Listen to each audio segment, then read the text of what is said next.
Would you do it again? Go. Is everybody ready? Okay. All right, let's call the meeting to order. Diana, if you call the roll. Okay. Vlad Dumitrescu, Yes. Chris Here. Cabezas, Here. Peter Dwyer, Here. Ezra Creek, Here. Carol Perez, Here. John Miller, Here. Jim Chard. Here. Any questions about tonight's agenda, changes? Any changes from staff? No, Okay. thank you. I'd like to move approval of agenda as written. Second. Made the second. That was Ezra. All in favor? Aye. Aye. All opposed?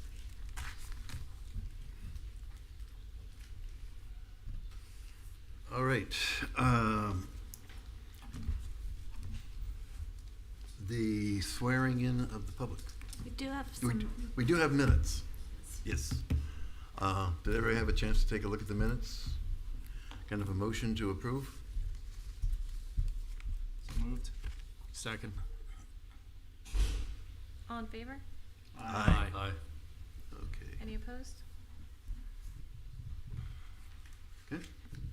So now, we will swear in the public. And, okay, By the authority vested in me as the notary of the state of Florida, do you swear or affirm that the testimony that you're about to give is the truth, the whole truth, and nothing but the truth? all right. Any comments from the public on items that are not on the agenda? Nope. All right. So I guess we're up to then comments from, well, we talked about comments for the public, so let's move on to presentations. There are no presentations. All right. We'll move on to quasi judicial then. Let me read the text here. This hearing shall be conducted in accordance with the City of Delray Beach quasi judicial rules. The applicant and the city shall be permitted to present their case. The public shall be allowed to speak for 3 minutes each, or a maximum of 6 minutes, if the person represents an organization or a group of people who are present but agree not to speak. The City Commission Board members, staff, and the applicant may be allowed to cross-examine a witness. The city or the applicant will be allowed to offer rebuttal testimony. The decision to approve or deny an application or an appeal may not legally be made upon personal views as to whether the project is a good project or not, nor may a decision be based on the number of citizens who support or oppose a particular project. The law requires that all decisions must be made on the basis of whether the project meets the requirements of law, the comprehensive plan, and the land development regulations. So if we could put the the request in order. Mm-hmm. For the record, I'm Katharina Palavoda. I'm Senior Historic Preservation Planner. I'd like to enter file 2025-160. It's an ad valorem tax exemption into the record for the property located at 108 Northwest 4th Avenue. Okay, before we start, any ex parte conversations? No. None. None by me. None. I visited the site. Okay.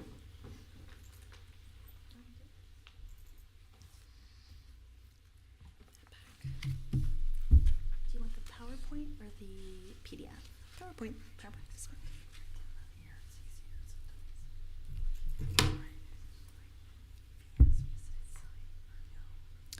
Hello again, Sandra Amani, 108 Northwest 4th. You've seen a lot of this, but I did add some interior pictures. Let's go. Okay, so again, when we purchased the property, it was a shell, no windows, no electric, no plumbing, no heating, and you could see down through the floor. Obviously, going through, this is the property now. It's what it looked like before. Nice view now. We did everything from rebuilding the roof structure. I put a whole list there of the insulation, the drywall, the subfloor, all of the plumbing out to the street, all of the sewer hookups. We did run gas to the property. There were no sprinklers. We added sprinklers. It was quite extensive. Even the water meter is new. If you look up in the left, that's our gut job, and you can see the rafters underneath and what it looks like now, a picture of the bathroom and what it looks like now, and the bedroom when we purchased the property, what it looked like. You can see that amount of work that actually went into the project, we are very proud of, and we're hoping to be able to take advantage of the tax abatement. And here are some more views of the interior in case you haven't been inside of it. This again, we're looking into the kitchen as it existed with some disconnected pipes. The overview, you know the location well. And there's tennis center, and that's it. Do you have any questions about the work that went into it? Let's wait until we hear from the city. Oh, sure. No. Okay, I'm gonna sit Okay. down. Thank you for your time.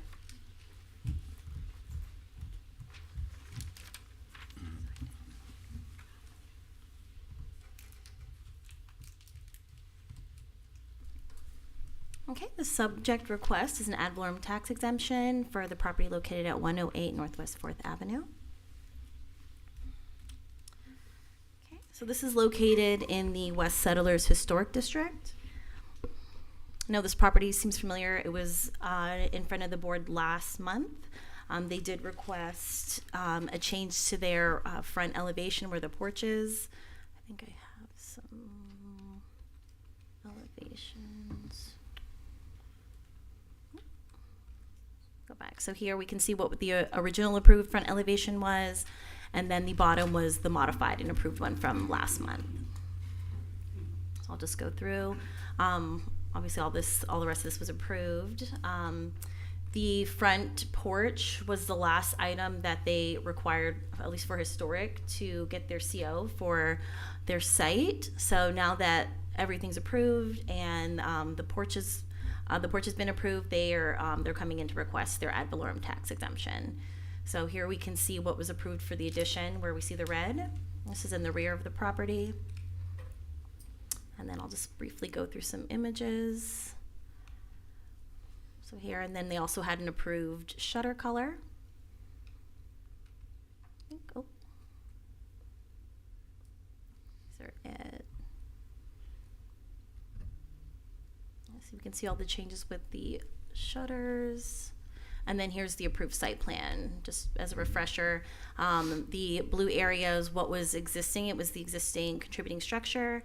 The red area is the addition. And then you can see further south, there was a parking area installed, as well as some hardscaping and a pool. I think.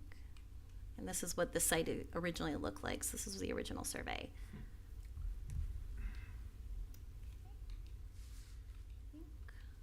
That's it. I won't go into too much detail. I know you've seen this property more than once, so that concludes my presentation. Thank you. Mm-hmm. Any comments from the public? Hello, Chair and Board, Roger Cope, Cope Architects, Inc., 701 Southeast 1st Street in the National Marina Historic District. I just simply want to say what a wonderful little project this is. It's in a historic district that you don't often get to pass judgment on. It's a historic district that I wish we all did a lot more work in, and I think the applicant, I've kind of followed it from the sidelines for the past 2 years, and have applauded everything that she's done along the way. A great, modest, beautiful, pure, unadulterated historic preservation, and the partnership between the city of Delray Beach and the Palm Beach County for the tax abatement is to incentivize people like that for projects like this. So I can't think of a more worthy recipient than the tax abatement program. Thanks. Anyone else have a comment? From the applicant? Any rebuttals from the presentation by the city? None? Let's bring it to the board then. I think this one's pretty straightforward. I have one question. So when the tax abatement is given, or the ad valorem exemption, and the property is sold, what happens to that? Does that continue on? Yes, it stays with the property. So it's a set amount, and then that just comes off the top? I believe so. It's whatever the additional ad valorem that's added from that, from the work that gets And that that gets frozen continues for for 10 the years. next 10 years. It could be 5 owners. It doesn't matter. Mm-hmm. Okay. Yep. Very cool. No, I'm totally in favor of it. All right, does that mean you want to make a motion? I'd be happy to. Unless there are any other comments? Peter? Yes, can you renew the tax abatement after 10 years? No. I don't believe so, but I believe there were talks of possibly extending the length of the 10 years to something further. Okay. I don't know where that update is, but within the last couple of years, I believe that there was some discussion about that. Okay, thank you. Mm-hmm.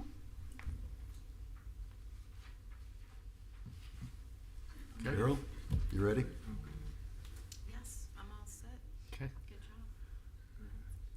All right, Mr. Chair, I'd like to recommend approval to the City Commission of the Historic Property Ad Valorem Tax Exemption Application 2025-160 for improvements to the property at 108 Northwest 4th Avenue, West Settlers Historic District, by finding that the request and approval thereof is consistent with the comprehensive plan and meets the criteria set forth in the land development regulations. Second. All in favor? Aye. Aye. Oh, We need to do the roll. Okay. I do want to second Roger's comments. I think the more development or the more restoration we can get done in West Settlers, the better. Vlad Dimitrescu, Yes. Chris Cabezas, Yes. Peter Dwyer, Yes. Ezra Krieg, Yes. Carol Perez, Yes. John Miller, Yes. Jim Chard. Yes. Okay, if you could introduce the next applicant? I'd like to enter COA 2025-176 into the record. It's a certificate of appropriateness. It's for 49 Palm Square. It's located within the Marina Historic District. I believe the applicant is here to present. The agent.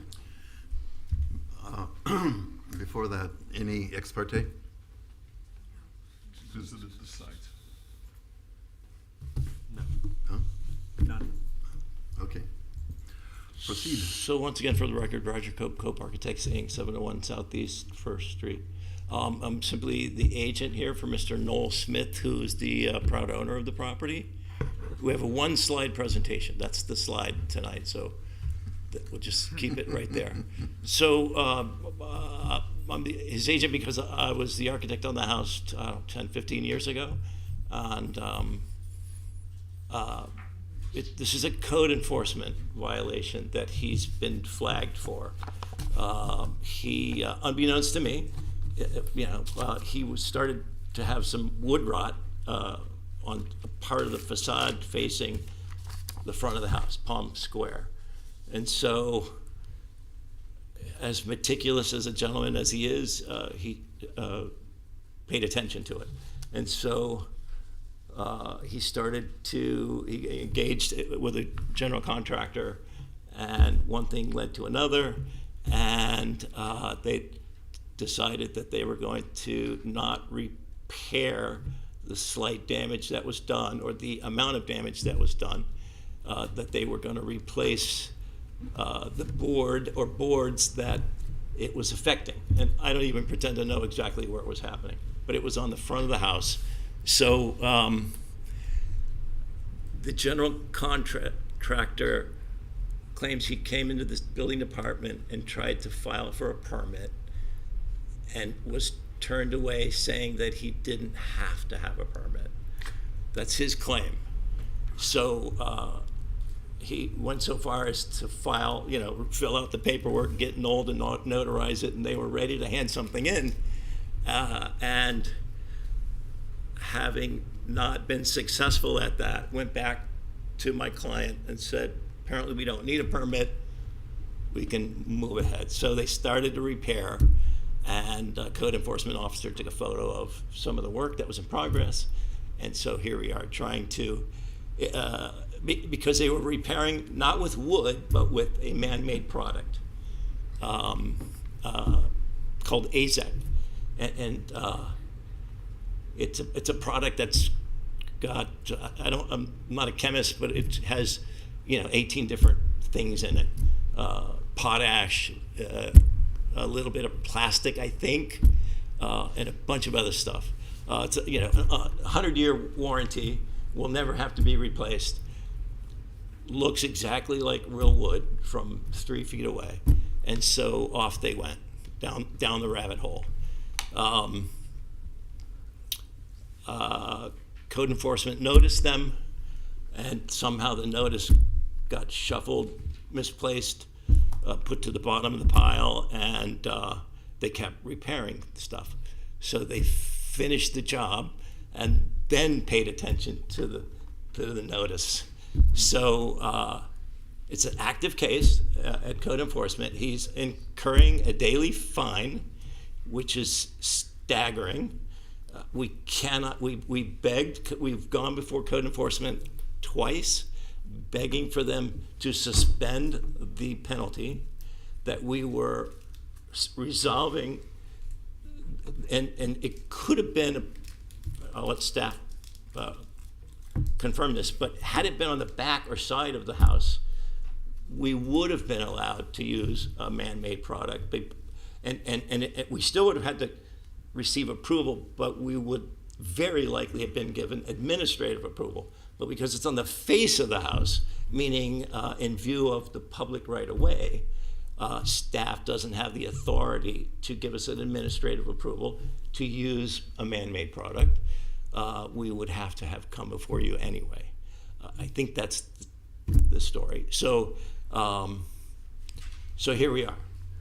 It's further complicated by the fact that the AZEK siding that they chose to use had an NOA at the time, but doesn't have an NOA now. So we contacted the manufacturer, and the manufacturer thought they were going to improve upon the product, so they discontinued the use of the product temporarily, and then they were going to reissue the product with a brand new NOA, and that's going to be forthcoming. Who knows whether it's 6 months from now or a year from now. But that's a permitting issue. The issue really today is an aesthetic. I think is an aesthetic issue, and that did it have any difference in the appearance to the home? And I'm here to tell you that no, it didn't.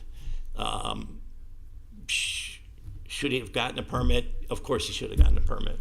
And are we here? This is an after the fact, after an improvement scenario, but we've got to be able to satisfy code enforcement somehow, some way, and we can't get to them until we go through you guys. So we're throwing ourselves at the mercy of you in some respects. It's a stunning home. It's not a primary residence. I hope you've at least had the chance to go by it, in your travels, if not because of it. But it's on Palm Square. It's kind of highly visible. It's an immaculately cared for piece of property. He doesn't have any ill intention at all in anything that he did. He was simply trying to maintain the property. And we're here to try to take the first step toward a final resolution. And I'm happy to answer any question. He's in Maine at the moment. He couldn't make it today. I got a question, Roger. Yes, of course. Is this the entire house that was redone? I don't think so. It was a significant part of the front of the house. And I think staff may have some photos of some of the work while it was in progress. I do not.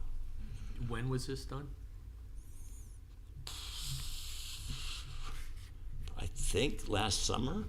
It's Okay. taken a while to So get it's to this recent. point. Because this is the house that was elevated at some point. 15 years ago. Okay. Yes. I remember that. Not because of FEMA, though. And then there's a lot of trim around there. Is that the new material? as No, well, no. or The is tree, that like the wood? tree, like in this photo, like the heavy timber bracket to the left, that's beige. That's real wood. The white beam underneath, it's real wood. It's just Some of the woodwork just around the the- siding is what Just they the were siding. replacing. Okay. Yes. There's crown molding. There's real crown molding. The whole porch is real wood. There's a ton of real wood flying around. It looks like the entire house was done though, from the photos, but you have to give your presentation. Yeah. Well, I'm sure we'll circle back. Okay, sure. Okay. Thank you.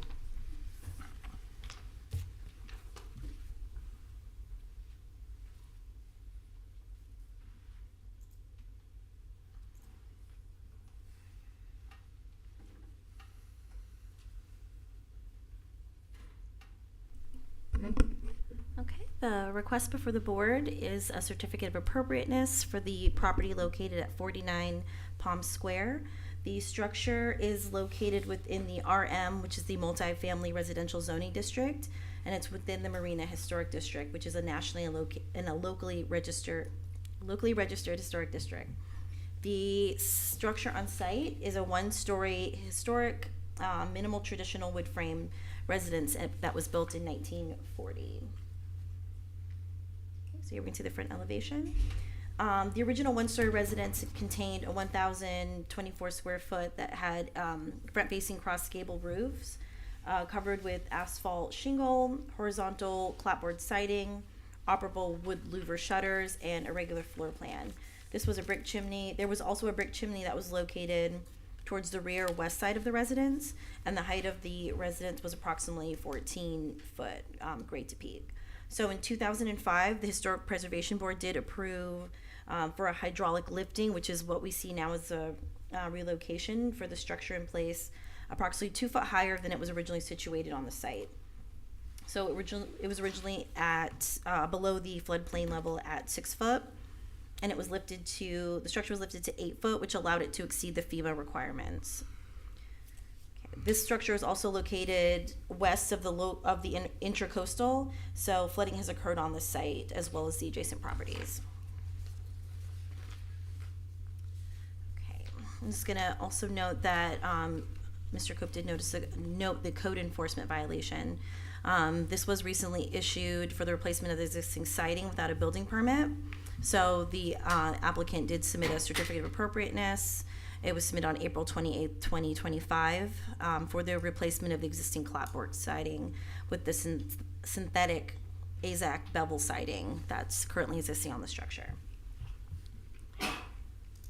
So here we can see, so our concern is, and it's also noted within our staff report, that we're not sure to the extent of where all the siding is. But the appearance is slightly different. There's usually a wood grain texture that comes with the original siding. So the appearance of the smooth siding lets us know that it's possible the AZAC. So here we can see the rear. Okay, this is the east elevation.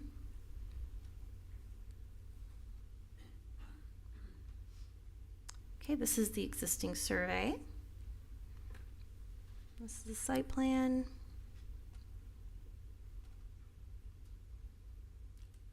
So based off of our elevations and what we can see in photographs, these are all the red area. It's possible that this has all been, the siding has been changed from clapboard to the AZAC material. Also noted that was in our Secretary of the Interior standards. There are concerns with the material. We do see synthetic materials used on additions and new construction. However, according to the Secretary of the Interior's and our visual compatibility standards, the use of any type of synthetic siding for contributing structure is not considered appropriate. So here we also have screenshots that note the replacing of deteriorated wood feature or wood siding on a primary or other highly visible elevation with a composite substance material. That's noted under not recommended under the Secretary of the Interior standards. Okay, here we also note our historic preservation design guideline standards also do not recommend the removal of major portions and repairing the deteriorated wood. So we do have concerns whether or not this whole entire structure the siding has been replaced on it. Mr. Cope did mention the issue with the NOAs. We do usually require NOAs at the time of the application, so we can ensure that the material is appropriate and has the notice of approval from the manufacturer. However, because this is already existing on the structure and we're not sure specifically how long it's been on there and what NOA that they no longer have for it, we did discuss this with our director, so we were able to accept the application without the NOA. However, if this were to be approved, when it goes to permit, an NOA is absolutely required in order for them to get a CO for the permit. So we still have that concern about the material. So. Okay, so these are other not recommended notes that we've included from our historic preservation guidelines, as well as the Secretary of the Interior's. These standards apply. So relationship to materials, texture, and color, those apply for visual compatibility standards. And these are the certificate of appropriate findings. And that concludes my presentation. Before public comment, just a question or two. Why don't we know how much has been done, whether it's a patch or the whole building? So Because that, I would think, would make somewhat of something to consider. If it's a few square feet, that's one thing. If it's the whole house, it's another. So we've met with the contractor a few times. I don't know if there's more information you have, Michelle. And essentially, he mentioned it was like a progressive thing, like they would repair siding over time and then there'd be damage to another side and he would repair that siding. So I know it was over multiple areas, but I mean, I guess we'd have to go out and do like a thorough Hey, site visit Michelle to check on the Boylan, siding. Principal Planner for the record. This, I will defer to Roger in a moment, but I want to state that, as Katharina said, we've had meetings with the owner, architect, and contractor. They're under, I think, a daily fine with code enforcement. So it was their hope to get before the board. And so we put it on the agenda so we weren't going back and forth with them. But perhaps Roger could answer exactly where the siding is happening or has happened. Wouldn't be my testimony, but it would to be that of my client, my owner, and the general contractor. And I know it's not the whole house, according to them. It's portions of the front facade. And if you put my one slide up, I'm 90% sure it's a certain area on a panel right there, right where the little white hand is. That area right there was totally replaced. You know, those boards, which are maybe 4 feet long. Now that was not replaced. The trim around windows, and not replaced. So, and then if I could, a statement was made about the smoothness of the siding. Well, we're getting ahead of ourselves Okay, a little bit all right. here. So you'll have a chance to rebut. We'll do that. Anybody from the public have anything to say? No? Okay. Mr. Cope, you please go ahead with your rebuttal. It's just AZAC, as my understanding is, AZAC is allowed to be used in repair situations. I think this is a repair. It's clearly a repair.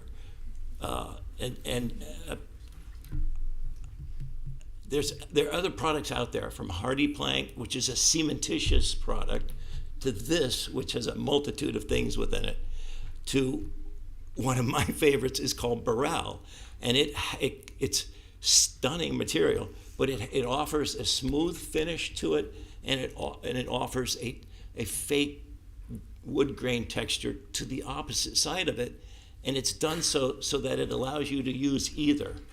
And believe it or not, most clients decide the smooth is what they prefer. And I don't pretend to know 15 years ago how smooth the real siding was when we put it up, but I guarantee you it was really smooth. You know, you don't put brand new siding up expecting it for the wood grain to pop out of it. So I don't know how you can allow the wood grain aspect of it be any kind of a determining factor on what might have been replaced or not replaced. That's it. Can you see the difference? I mean, we don't seem to know how much has been done, but I would think that you could see the difference between Jim, the former siding. it was sided 15 years ago. I don't know what they did. It's a very private house. It's not, you can't walk right up to it.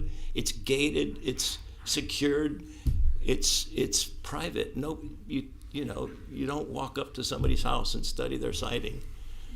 So I don't know. I just don't know. I thought that's what architects did. No, sir, not at all. Any rebuttal from staff? Yes. Unfortunately, not walking up to the side of a building and studying siding is not one of the standards that we have in the code or the Secretary of the Interior guidelines and standards. Mr. Cope, in his rebuttal, and I don't want to go back and forth, but I want to make it clear that it's the board that decides the material, not staff.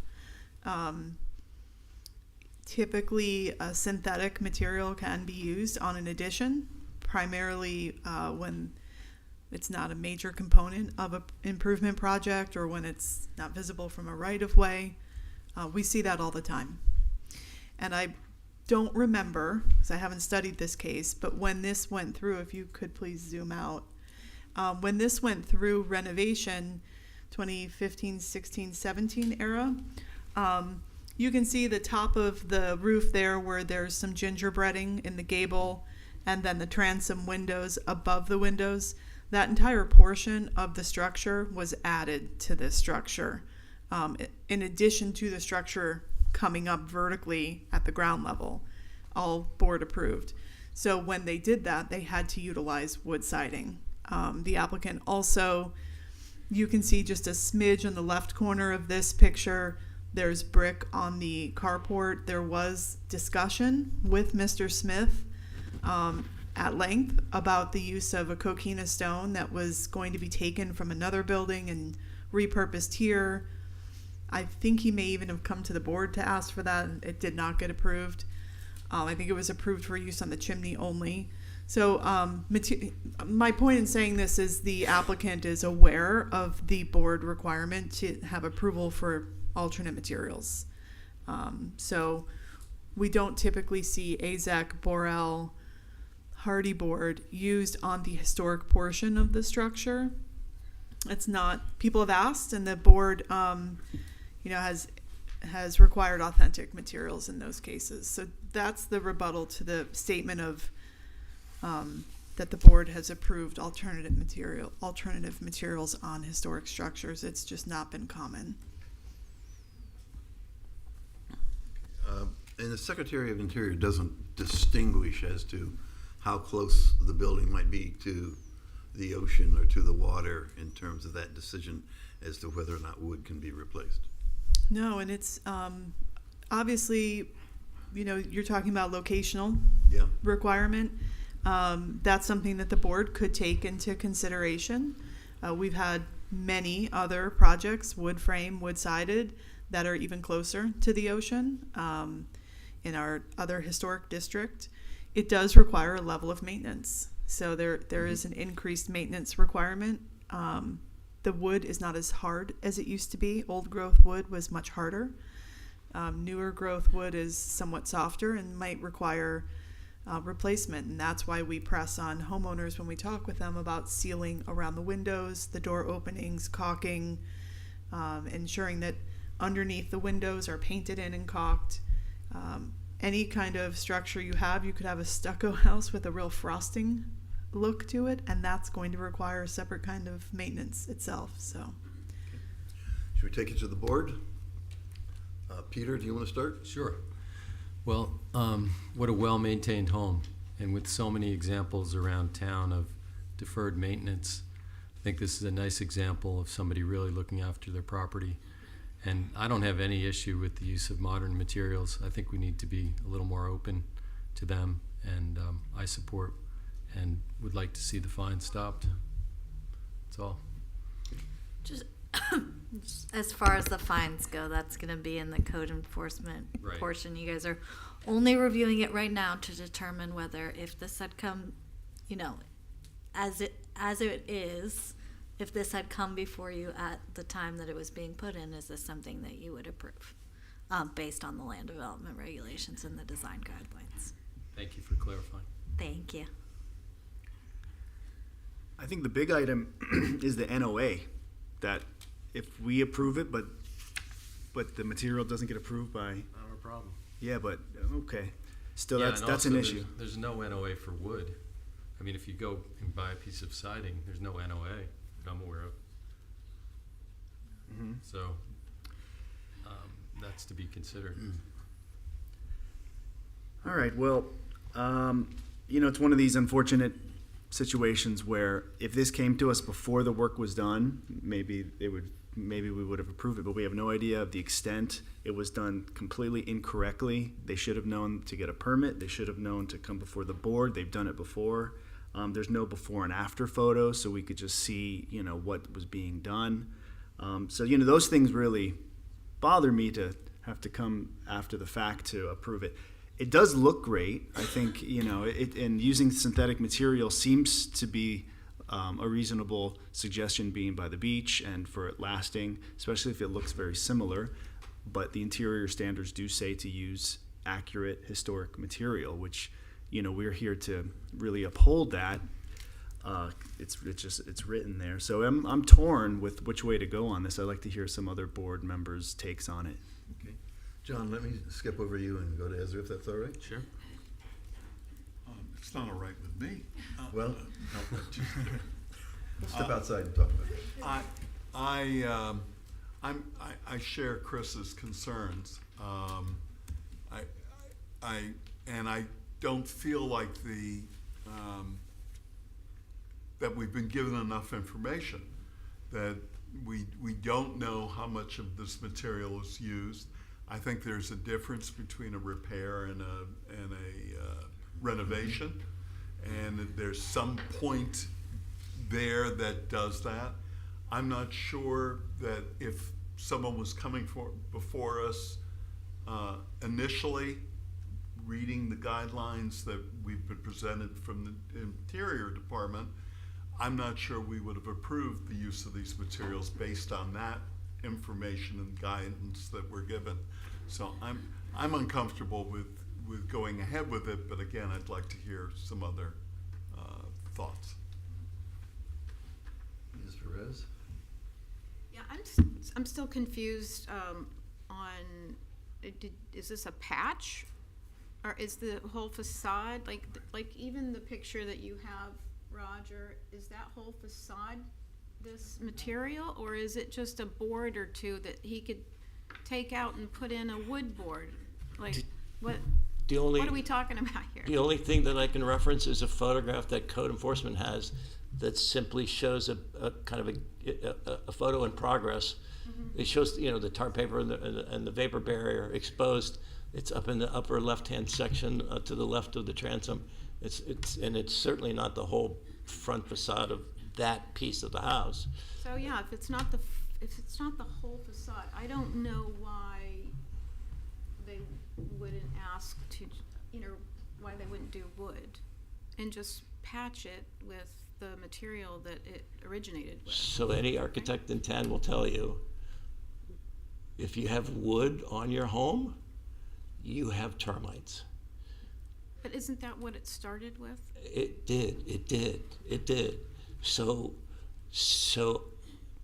Mr. Smith apparently didn't want to put he didn't want to put a piece of wood back up because it 15 years, it lasted 15 years and it was deteriorating to the point where it was unacceptable.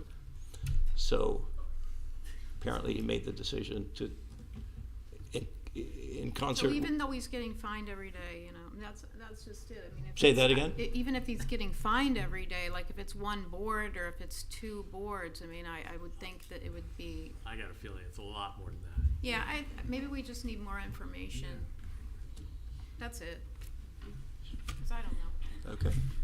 But I have the same opinion that we kind of blind here. So one thing we've been shown that pretty much the whole facade has been replaced. That's what we got the presentation done. The red areas were pretty much all of it, and now I'm told there are few boards. So I really can't make a decision like that.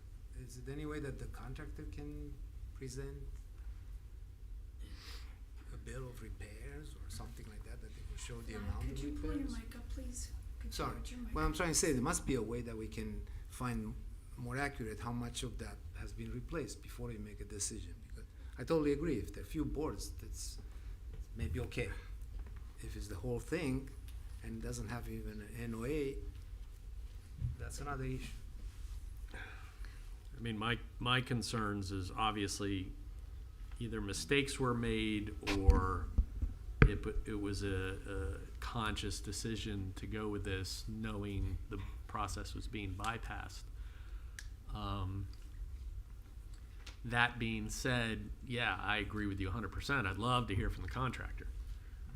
The GC is ultimately responsible for this. If he attempted supposedly to get a permit and said he didn't need one, which, you know, that to me is completely implausible. But on the other hand, I've met Mr. Smith a couple of times, and I don't find him, you're not going to think what's in his mind, but, you know, he's, to me, the kind of guy that says just get it done and not quibble about the details. But whatever, however it happened, the only thing you can really figure it out, though, is do a core sample and drill little holes over this entire place and try and find out what's wood or what's not. And to me, that is completely ridiculous. So, you know, I hate to reward bad behavior, but at the same time, I'm not willing to, you know, vote against this at this point. I'm, you know, grudgingly in support of it to move Let it me ask you a on. question, I if may. think I just want to say, like, as far as like the burden in a quasi judicial is coming from the applicant. So, you know, like if you guys feel like you aren't given, I mean, you take the evidence as it's presented. So if the evidence that you have is all you can really rely on. If you feel like you need more, then like, I mean, you can do a continuance, but like also just noting that, you know, you have to support your decision based on the evidence that has been presented to you. So if you don't feel like you know the answer, or you think that you don't have enough information, you probably would want that to continue, or you have to rest on what you've actually seen and heard that has been deemed factual, I guess. When was this flagged by code enforcement? Do you know? It's been quite a while. We've been working to try to get them into compliance for the better part of 6 months, maybe longer. We did, I think, ask them if they could take off the sections that were synthetic and put it back, and it was too much to do. So I too have a concern that it's the whole historic structure, because we offered some options to the applicant. So it was flagged when the siding was off, right? When I there would was work assume, being yeah. done. Yeah. So it was they were contacted. They were notified that there was an issue. They continued to finish the work as intended, or as they intended, and now it's a, you know. And Roger, I appreciate your situation. you shouldn't really be the one here. It would be the GC. Or the owner. Or the owner. Or the owner, yeah. Yeah, I mean, But- the idea that it has termites too, we totally get that. That's maintenance requirements. But in Florida, there are two kinds of homes. When I had mine tented, and the guy said, there's homes who have termites and homes that are going to have termites. And I have a block house. I had subterraneans. So I don't know that we wouldn't want him to do repairs to the structure. But I also would like to have an opportunity to state something if I can. I know you've not asked me this question, but I would like to state something about Please do. the code enforcement.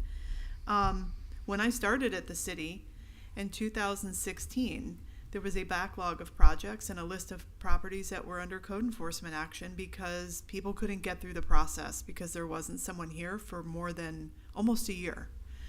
And then when we came on, we worked really hard with the task force, the city commission, the board at the time. Staff was added to improve our response times. We're highly responsive. We obviously push things to the board as quick as we can when things, even in this situation, you don't have all the information. But we're trying to get the building into compliance. To have the continuation of applicants who are getting the message that they can do work without approval and come back and ask for forgiveness is a very bad message. And previous boards had decided they did not want to send that message. You all and the boards preceding you have seen some cases like that ramping up recently. It's making staff's job more difficult, from historic to code to law to all of us. So I think perhaps the bigger question is, a very thoughtful one, is for those structures that maybe are in the very coastal area, could an alternate material be accommodated to be used?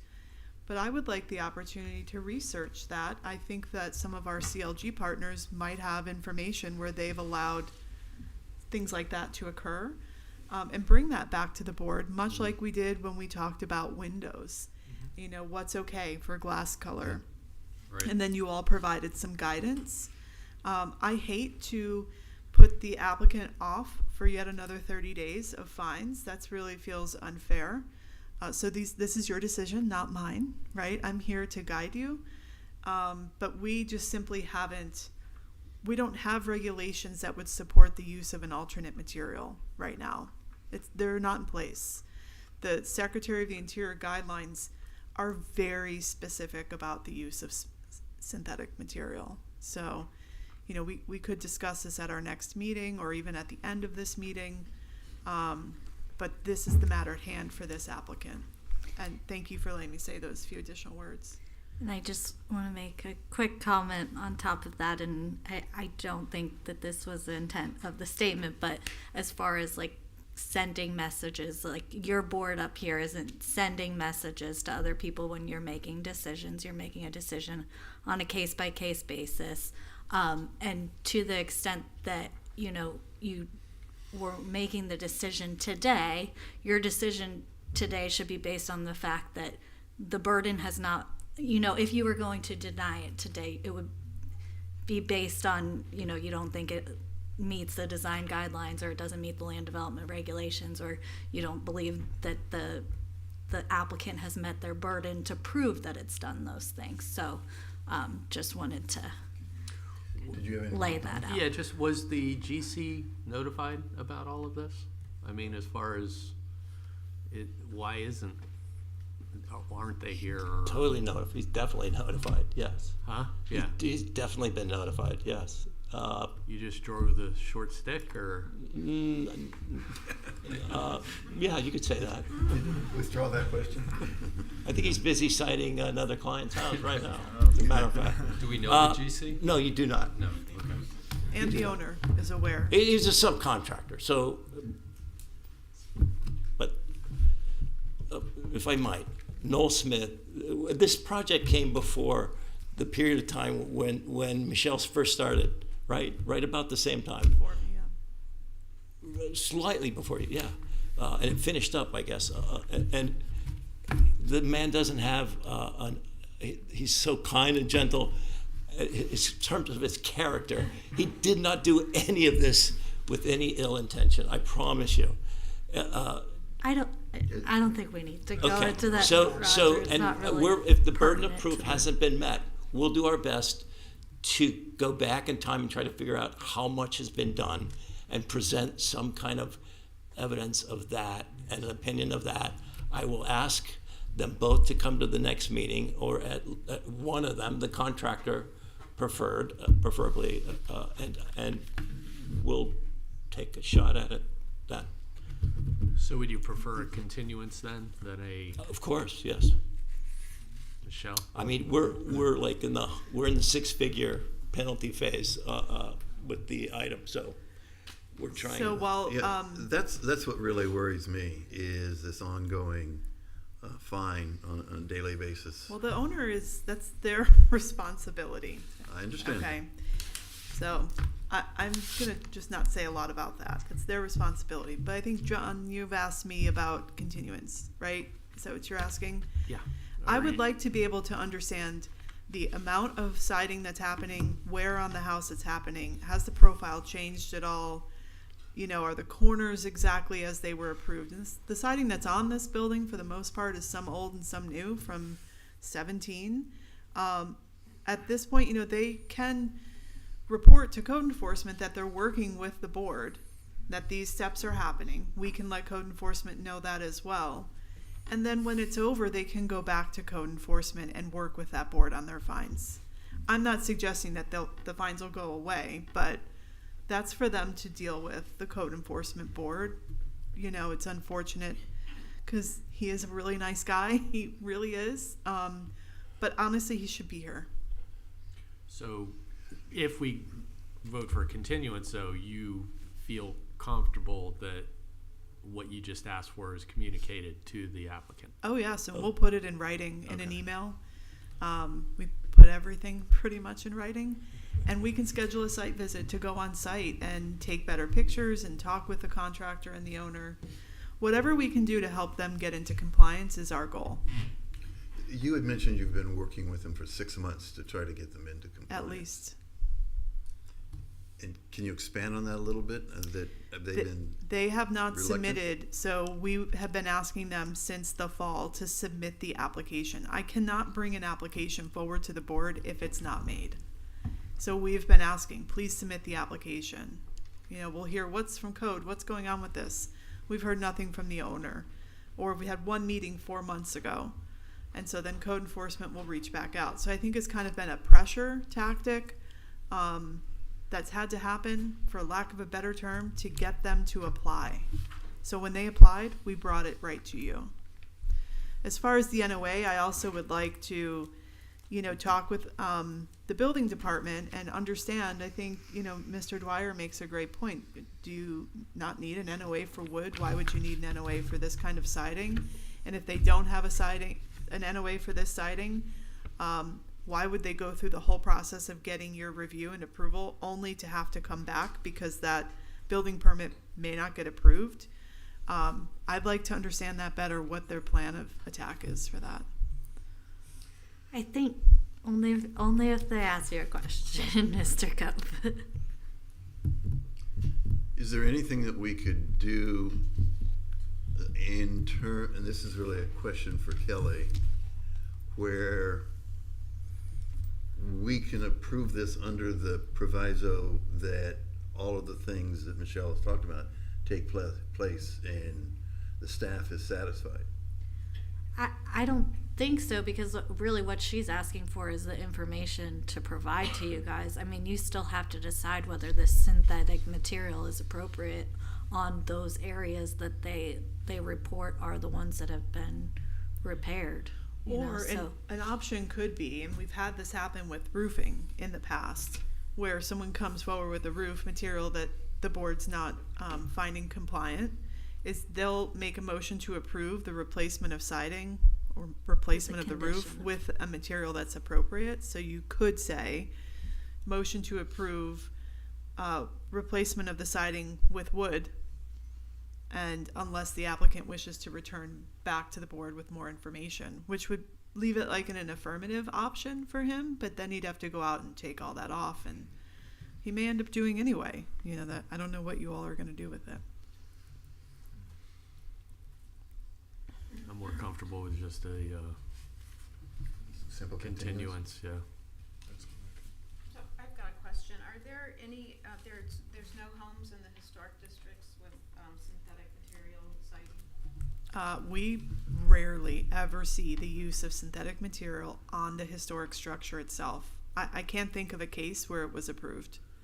Are there It's- any in Delray? Are there any in? Not that I can think of. In all the historic projects I've worked on in nearly 10 years, we've seen them on the addition.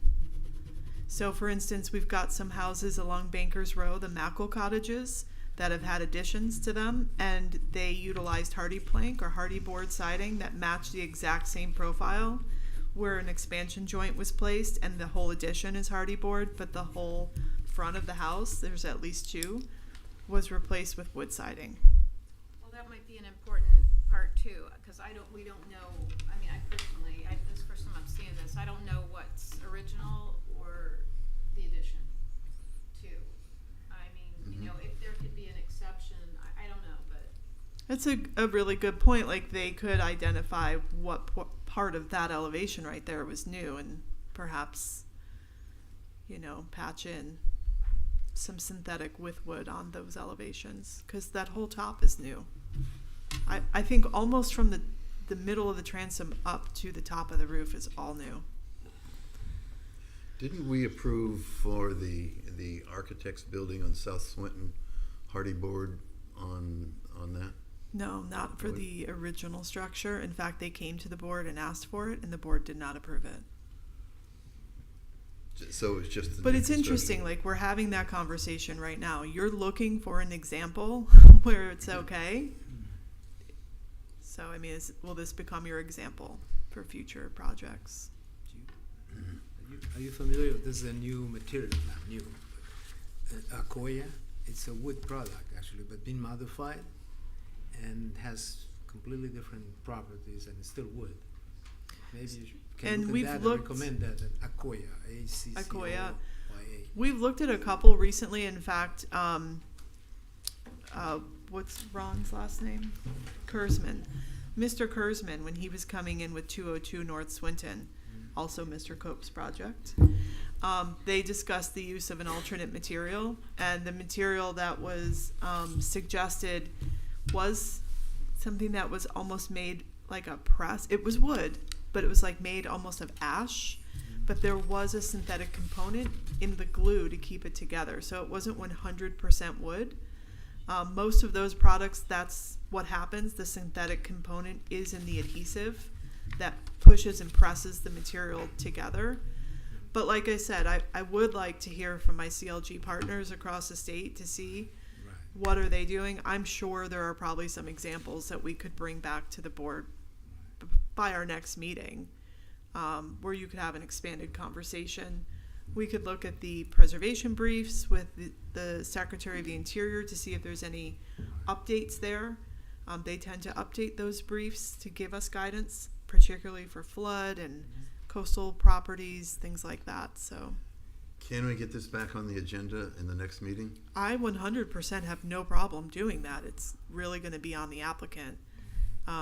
Sure. But there's no reason why it couldn't be accommodated on the next agenda from our position. Well, I'm not sure what consensus we have, but John, do you want to take a shot at continuance? I'd just like to move to continue file number 2025-160 for 108 Northwest 4th Avenue to the next practical meeting where both applicant and staff can review any updates and new information. Do I hear a second? Present back to the board, excuse me. Second. Let's call the roll. Vlad Dimitrescu? Yes. Chris Cabezas? Yes. Peter Dwyer? Yes. Ezra Creek? Yes. Carol Perez? Yes. John Miller? Yes. Jim Chart? Yes. Just so I understand the motion, to provide updates and new information, that's based on like all the discussion you had. Yeah. Like The where- biggest where? question is how much of this stuff is haunted. Okay, got it. Thank you. And is it on the historic structure or on the addition? I'll go off the discussion that you all had, yeah. Consistent with what you guys already talked about. Yeah, Yeah, shaded elevations would be helpful. no problem. Who seconded? Sorry. Me. Thanks, Chris. Mr. Cabeza. That would also include the work that you were talking about, talking to your partners and so Yeah. forth. Okay. That piece we may handle under board discussion, but if I have information I could forward to you in the agenda as part of board discussion, you'd be able to see that too. I think we should ask the contractor if they took photos during the process. I'll make a note. Thank you. I'm not hearing what you're saying right now. All right. Next project?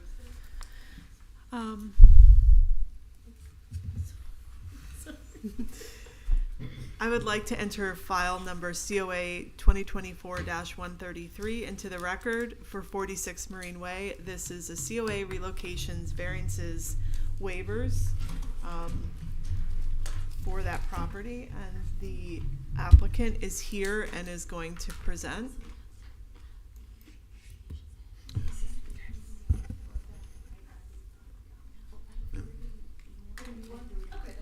That's perfect, okay. Before you start, ex parte. When it was originally presented, I met with the applicant, and I went by the property again today. Did you see that? And I emailed Mariana Wood and Kristen Finn, and I received letters from Claudia Willis and Roger. Is it like? Yeah, so did I. And the new one today I just read from the neighbor, I'm not sure.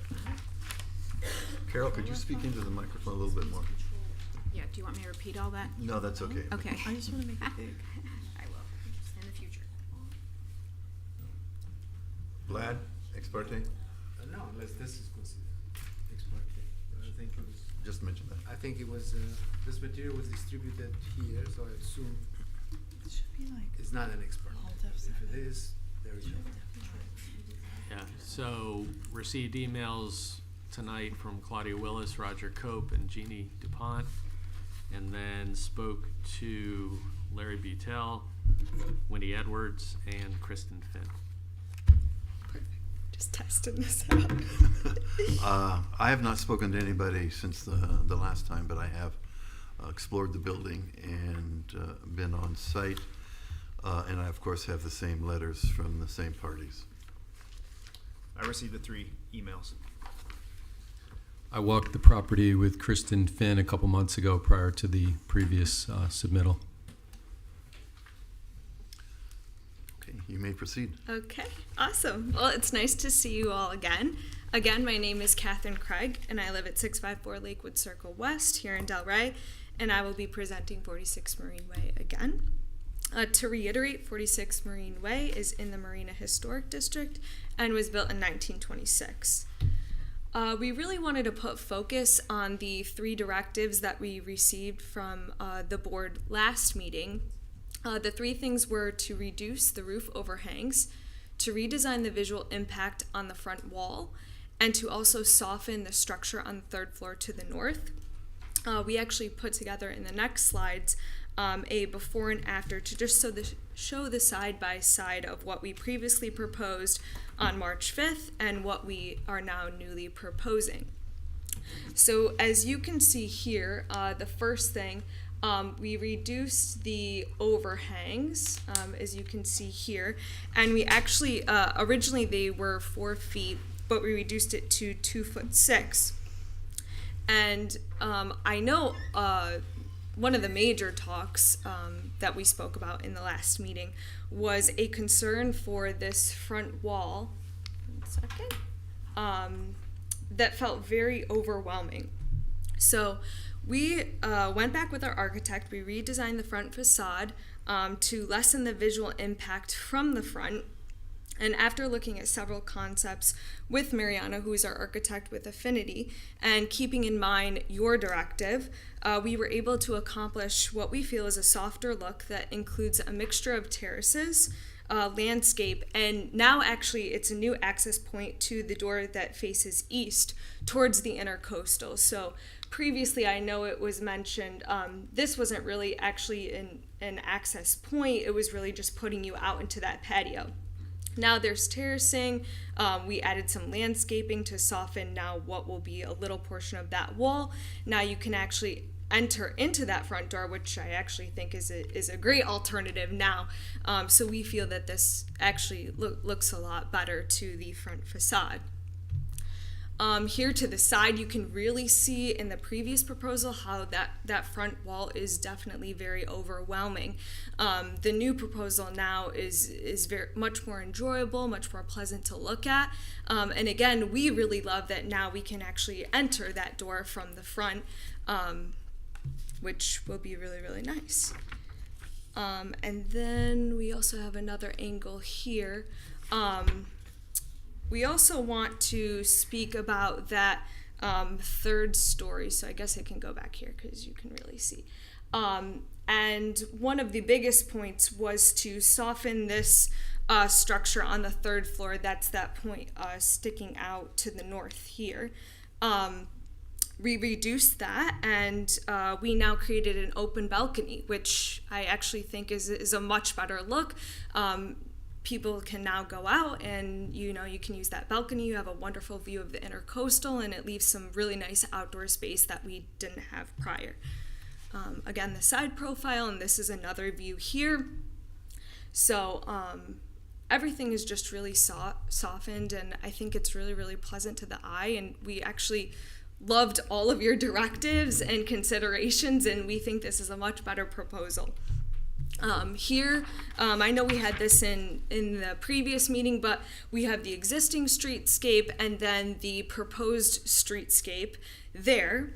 And then for fun, I think it was Ezra actually last meeting who thought it would be nice to see a potential future streetscape and basically what it would look like if all these homes were raised to the 9 feet. So I know obviously that some of these haven't been approved, nor have they done it, but when now that new 9 feet FEMA requirement is in, this is what that potential future streetscape could look like.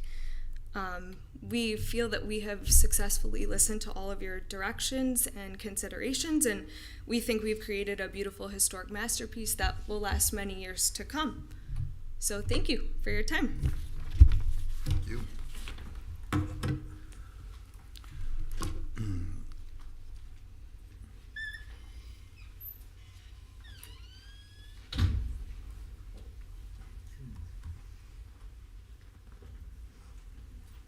Welcome back. Okay, so 46 Marine Way. This is a 1926 mission or Mediterranean revival style structure, Spanish style. It's got some mission elements in it.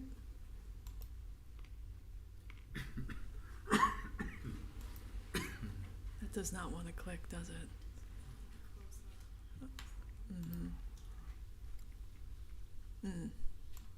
Don't start my time yet, please.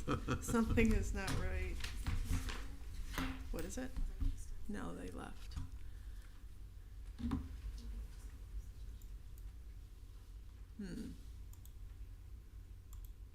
I'm going to close all this and start over. Hold on a second.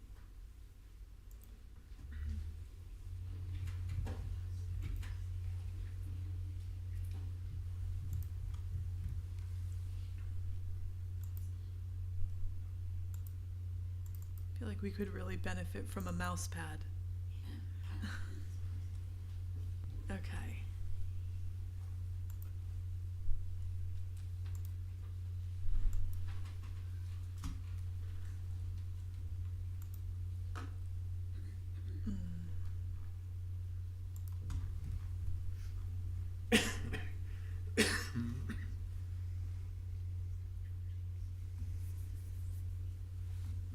Okay, Thank you for your patience. I'm so sorry for that little glitch in the program. So 46 Marine Way is a 1926 style structure, Mediterranean revival, some mission elements. It is on the west side of Marine Way, between Atlantic Avenue and Southeast 1st Street. This is a view looking at it from the Intercoastal. We did a site visit following the last board meeting. As you know, it was continued from March with direction from the board, which we've identified that direction in your staff report. I have a lot of slides. I'm going to kind of move through quickly, and some will be available if you have questions. There's a lot to cover. That site visit we went on with the property owner, the architect, and Miss Kristen Finn. Michelle Hewitt and I walked the entirety of the structure inside and out. Yeah, I was actually surprised what good condition it was in, considering what I had heard about the structure. We had also done some research between the meetings because of the applicant talking about the front door being on the north side of the building. And we did figure out that the street where you see Lane on the Sanborn maps on the right-hand side of the screen, there did used to be a street here. And that is why you see there's an expanse of open space between these two structures right here to the north and the north side of this one. That street was closed, abandoned, and the property distributed to the adjacent property owners. So what I thought was quite interesting is that I do believe the original front of the house faced north. I had tried to catch the applicant before they submitted to have a conversation about turning the house. We weren't able to connect, and therein with the submittal similar to what it was before. But we do believe this was the original front, and that's why the accessory structure, which was a garage, would have had its garage door facing north. So just some interesting facts. That was known as Lover's Lane. This is what effectively operates as the front of the house today, with that door. And that patio with a little wall around it is completely enclosed, but it did not look like an original piece to me. We did talk last time about the Marine Way Improvement Project, the capital improvement project that the city is working on. As a matter of note, that project does incorporate some on-street parking spaces being constructed on the west side of the road in front of all of the homes. Should they not be able to accommodate parking on site, that those spaces we've confirmed would be available for use by the individual property owners. Overall, the proposal has changed in size. You can see the table on the far right is something we generated, just doing an analysis of the proposal. The first and second floor of the new square footage has increased 246 square feet on the first floor, 397 square feet on the second floor. It reduced in size in the third floor by 185, so that's a net change of 457 square feet AC that's new. The garage was reduced by 274 square feet. That was to accommodate that new terrace area in the front, so that was really more the storage piece of the garage. So the total AC square footage increase is 476 square feet, but the total area is 202 because of that garage. So here we see the existing site plan. On the far left is the accessory structure. We toured that as well, inside and out. And then this was the March proposal. This is the June. So we'll do a little bit of this as we go tonight, just kind of the back and forth. The blue portion on the left in the March proposal, the far left of your screen, was the guest cottage at ground level. You'll see as we move through these drawings that the guest cottage is now proposed to be relocated from the ground level up to the third floor. The whole building is going up to the third floor. Again, here's a March versus June. This was a study of the existing square footage versus proposed. Here's the March rendering, the computer-generated rendering. That was the historic main structure. As a reminder, it's going up in elevation to about 12 to 14 feet NAVD, where 9 feet is required, and that was to accommodate the garage underneath. that little piece of the porch in the front, and around everything in red here were the additions. This is our current proposal. You can see that front wall has really been reduced in size, which is a big improvement on the front facade. The roof line around the portions of the addition in the back have also been reduced, which really gives a little less prominence to the addition, allowing the historic structure to be the focus. So our floor plans, I'm just going to click through these kind of quickly, if you don't mind, and get over to these elevations, but we have all of them. There still is concern, you can see in these section drawings, the circles in the middle of the screen have the new construction being built on top of the existing historic structures support wall, rather than having that built next to the support wall so that it's a completely separate connection. So there was concern relating to additions being able to be removed in the future, how that would happen. That concern with the garage becoming the new foundation also persists as a staff concern about additions being able to be removed in the future. That's a item we identified in the staff report. We did a thorough analysis of the renovated or the revised drawings here. This is kind of hard to understand when I looked at this, and I almost redid this, but I'm not going to, because the point that we're trying to show here is that the historic accessory structure in the first submittal was built in such a way, or proposed to be constructed, that it was butt to butt with the exterior wall of the existing main structure, which is the more desirable approach to meet the Secretary of the Interior standards. You can see on the right, the pool house is no longer proposed like that with its interior wall removed, and that's not completely unusual. It's not a terrible thing. But again, why this is difficult is the picture on the left was ground level. The picture on the right is up on the third floor, which we'll see in some of these other drawings here. So these are those standards that I've been talking about. Here you can see the drawing on the right. That patio porch has been decreased immensely. It still does encroach into the front setback, and a variance is still required. But its overall impact, I think, has been a big improvement. So these three pictures are the March submittal, the existing structure. They were supposed to be March, existing June. But anyway, here's the June. So that terrace is done, it's doing the work that we wanted them to take that, I don't know the best word for it, but to take the burden off of the front of the structure by having that front wall reduced. So that's a big improvement that we're happy to see. So here's a picture looking at the sides. So the square footage did increase up on those second and third floor, first, second floors. And that's really going to be more visible as we go through the actual black line drawings. But I wanted you all to see the renderings first. So here we get into the black line drawings. This is existing March submittal on the right, March submittal on the left, June submittal on the right. So you can see up at the top of the structure, the area that the applicant, and during her presentation, identified as being reduced up here. So that has been reduced. There's some more porch area being added.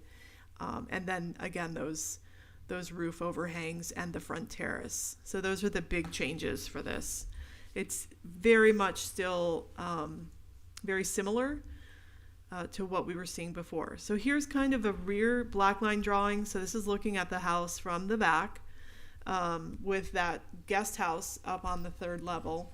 We did discuss with the applicant the process to demolish the guest house or this, and this is the approach they chose.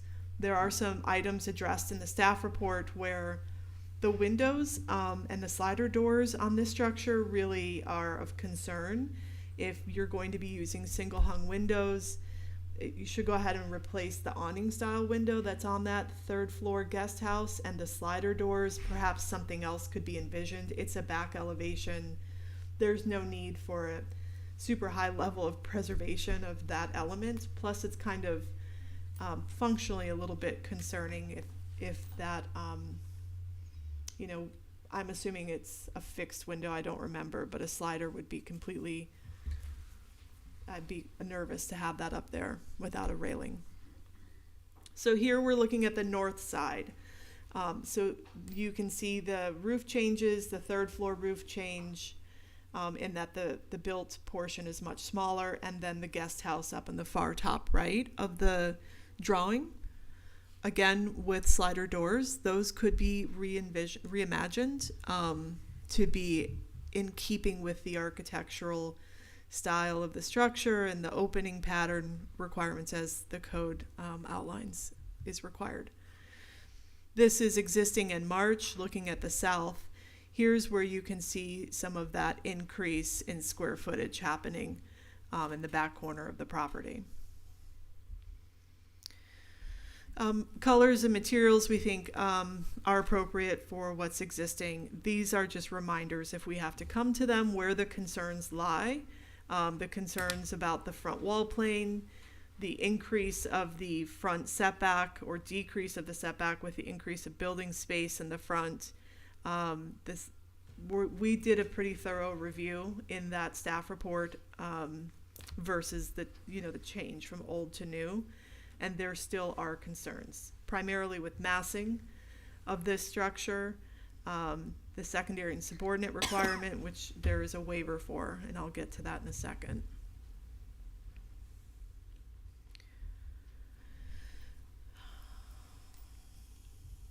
There's also a concern with the creation of a false sense of historical development with that size of the structure.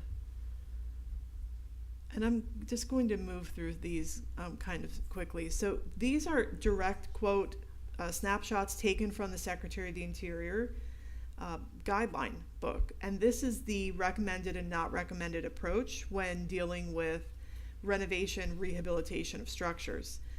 This home was vertically elevated, and the structure on the right was deemed by the Secretary of the Interior to not meet the standards. So this did not meet the intent of the Secretary of the Interior standards, which is talking about how a building is elevated and how a new design a new foundation is designed. When inserting an entire new floor underneath a historic structure, that is not the approach to take. In this case, inserting in the entire parking area as the new ground floor is not the approach to take. So we understand there's some challenges with this property and how this happens for vertical elevation, but the standards are very helpful in guiding the design professional. This is a project that meets the standards. So designing new foundation treatments that mask the change in elevation to a point that alters the historic proportions of the building, changing its historic character, is the not recommended approach. In this case here, you can see this home obviously was in great risk of flooding and loss, and they did vertically elevate and incorporate that elevation. They incorporated landscaping to kind of mask that elevation in the foundation treatment. Again, here's a great example of terracing being utilized. And while we think they did a great job with the terracing, there still remains that the building is being elevated 5 feet, 3 to 5 feet higher than is actually required by FEMA, which is having some impact on that historic structure. These are for reference. These are all the visual compatibility standards that we utilized in our review. These are the streetscapes, which you did get to see from the applicant's presentation. We're showing you existing in the original proposed, or the March proposal, and then we're showing you the March original and the current June proposal. It does look, and I don't know if it's just the scale of it to me, but it looks a little bit taller on the top floor, and that could just be perspective. Here we're showing you what the existing streetscape would look like versus the current proposal. And this does incorporate the adjacent property to the left, which are all in for renovation right now to do a vertical elevation, and should be coming forward soon.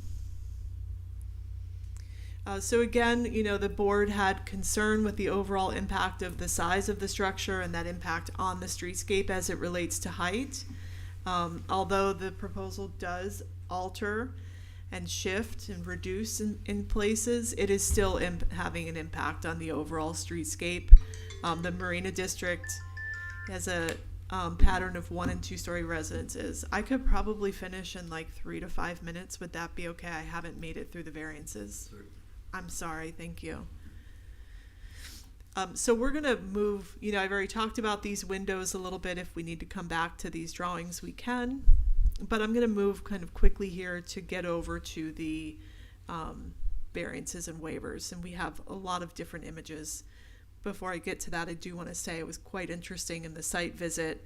This little feature in the arch on the upper left picture here, the portion in the upper left corner, we believe that there was a bell in the arch based on the fixtures that are still there, the hardware, 2 hooks, and there's actually like this kind of pulley where we think a rope was, and it's just kind of cute to note that if they want to put a bell back in, that'd be pretty cool. We also noticed some coral coquina stone used on the north side of the structure. Interestingly, that same stone pattern is on the building to the south. Okay, so let me get over here to relocation. There's a criteria. The mover has to submit documentation indicating that they can handle the move, the method for the move. We've received all of that documentation. Not to continually say there's a concern with the vertical elevation, but it's in a lot of different places. It's not just Secretary of the Interior. It is LDR based as well. So I'm going to get to variances now. There are 4 variances proposed. We now also have a rear setback variance where the last request did not have a rear setback variance. Here is the spreadsheet or list table of the proposed variance. 10 feet for, I'll start at the top. Front is 25. They do have a reduced setback today that they're proposing to reduce to 9 foot 8 inches, 12 foot 7. So that has improved a little bit over the last submittal, but still is less than the required 25. Their south side is still 2 foot 3 for the entire structure. The existing structure does sit 2 foot 3, 6 foot 1-ish, but the entire addition is going to be built or proposed to be 2 foot 3. The rear did not have a variance last time, and it's now at 8 foot 4 inches for the addition. And the pool is the same at 7 foot 6, where 10 is required. So you do have very specific findings when you're reviewing relief requests for variances. This is all in your staff report. Is that variance necessary to maintain the historic character of a property? Is it demonstrating that the granting of that variance would not be contrary to the public interest, safety, or welfare? That special circumstances and conditions exist relating to setting, location, nature of the land, and the same, how they affect other properties in the same district and historic district, zoning and historic. Would literal interpretation of the requirements alter the historic character of the home? So literal interpretation of a 7.5 foot side setback, would that have an altered effect on the historic structure? Is that variance going to have any kind of diminishing factor upon the historic structure and the character of that site or district? And is the variance necessary to accommodate an appropriate adaptive reuse? So these are your required findings, the applicant's burden to prove that they've met these. We have concerns with all 4 variances. Is it necessary to build an addition 2 foot 3 feet for the south side?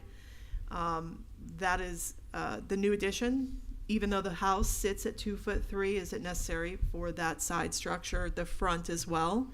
While there are some existing nonconformities, do those nonconformities need to be increased with additional building area? Realistically, the garage could be accommodated in a different configuration that wouldn't cause the front setback to encroach further the way it does. There's concern with the ability to meet the visual compatibility standards for this front setback. That new patio, there's facilitation of that in order to, bring people up to the new elevation for the structure.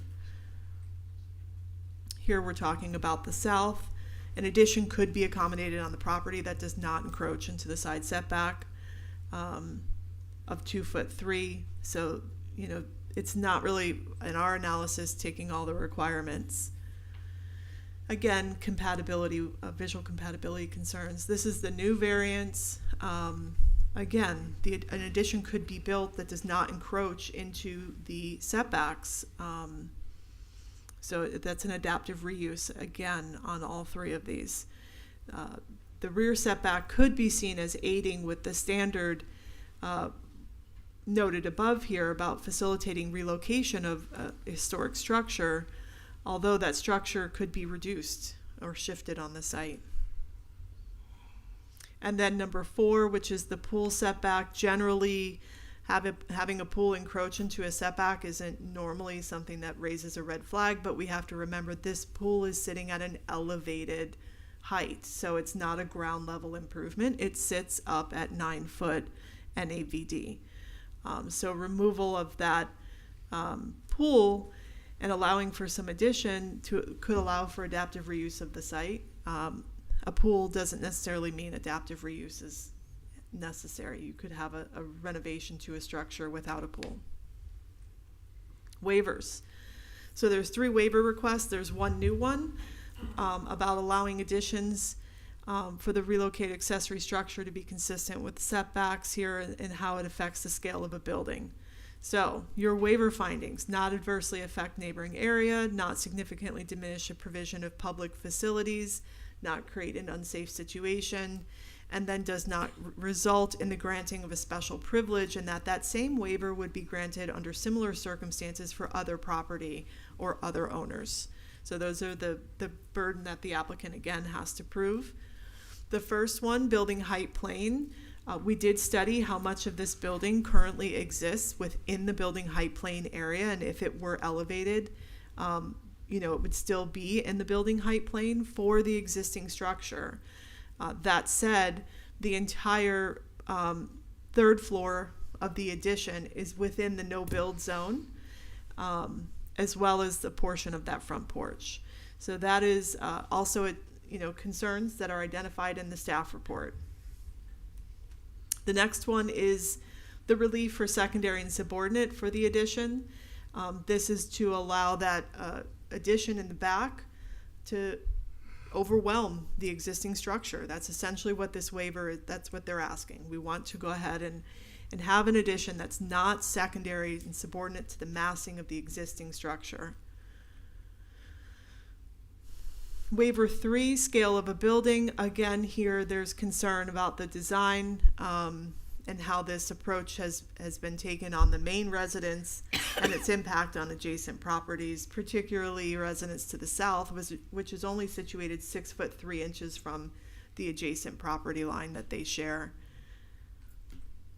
These are the certificate of appropriateness findings that you have to make a decision, utilize to guide you in your decision. We do have a few site plan technical items that have been attached.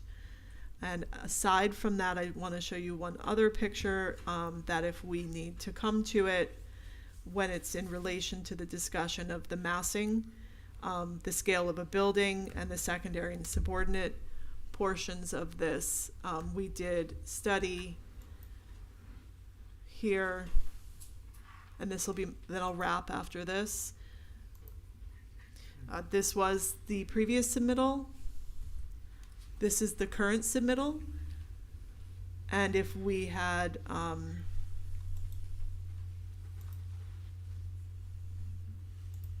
did not have a 3rd floor.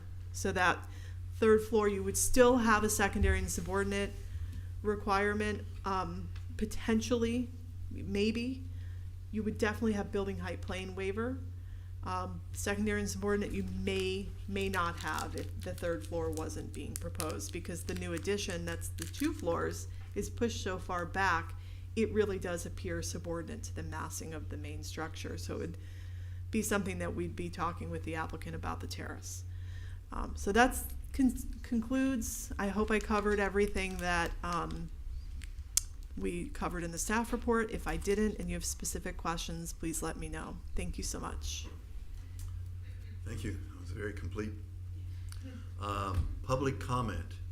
I think some people have come in since we had the swearing in. So I'm assuming there are people in the audience that want to speak that haven't been sworn in. If there are and you want to stand and get sworn in, go ahead. If not, Okay? No? go ahead. Guess not.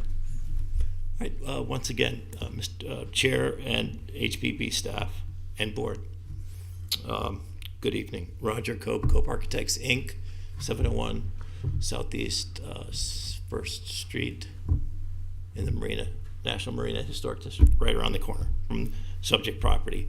I'm here tonight representing the adjacent property owner at 48 Marine Way, Mr. A.J. Rotund. He and I are formally opposing certain aspects of tonight's COA 2024-133, which is, of course, 46 Marine Way, as they relate specifically to building forward or eastward of the existing facade of the historic house.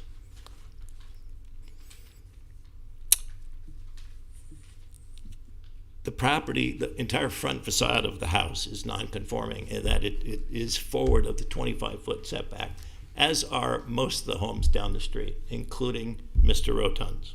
So everybody's non-conforming along the front to a certain degree. And I'll give you the statistics of who is as far back as, I'll give you a list at the end of this dialogue. But they're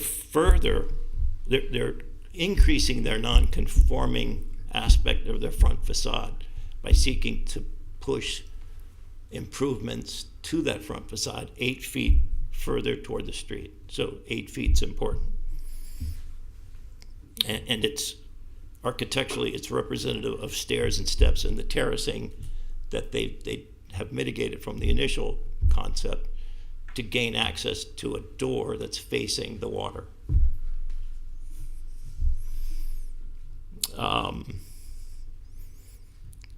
But the existing house is 17 feet 7 inches from the front property line when we're all supposed to be 25 feet. They're seeking an 8-foot expansion eastward of that, reducing the setback down to 9'7". Michelle's chart said 9'8", so 9'7", 9'8". They would be 9'7" or 9'8" from the front yard setback. Just think about that for a second. We're respectfully objecting based upon competent and substantial evidence. The design's further exasperated by the fact that they're setting the finished floor at that door that they're trying to terrace up to at 12 feet NAVD, not 9 feet NAVD. So it's 3 feet higher than what FEMA's minimum is requesting. So not only is this 8-foot mass forward of the existing house, it's 3 feet higher than the existing house. I can wrap this up in 2 seconds. Okay. And so finally, the other non-conforming aspect of it is, as Michelle pointed out, is that the entire south facade of this house is only 2 foot 3 inches off of the south property line. And so their 8-foot expansion eastward isn't even respecting the 7-foot setback. It's going all the way to the 2'3" demarcation, which is another objection that we have. That is again making a non-complying scenario more non-compliant, which is basically a cardinal sin in historic preservation. In contextual comparison, 48 Marine Way, my client's property, Mr. our front yard setback is 18 feet 10 inches from the front yard setback, 18 foot 10. The property next to us, which is 54 Marine Way, is 23 feet 5 inches from the front yard setback, almost to the 25-foot demarcation where we're all supposed to be at. But yet they're seeking to be 9 foot 7 inches from that front yard, from the front yard property line. So we think there's Mr. a better Coe. solution Okay. for them to attack that front 8-foot section. It doesn't need to be 8 foot wide, and it certainly should respect the 7 foot 6 inch side yard setback because it's impeding and compromising the visual ability of my client to see the waterway and the historic Atlantic Avenue Bridge. Thank you. So, thank you. Anyone else?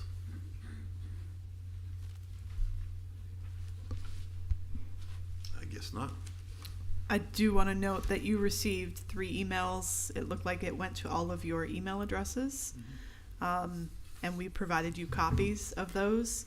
And I believe we provided copies to you all too. You good? Okay. Everyone has them. I just wanted to be sure that the applicant and the board saw them. Okay, let's start the board discussion.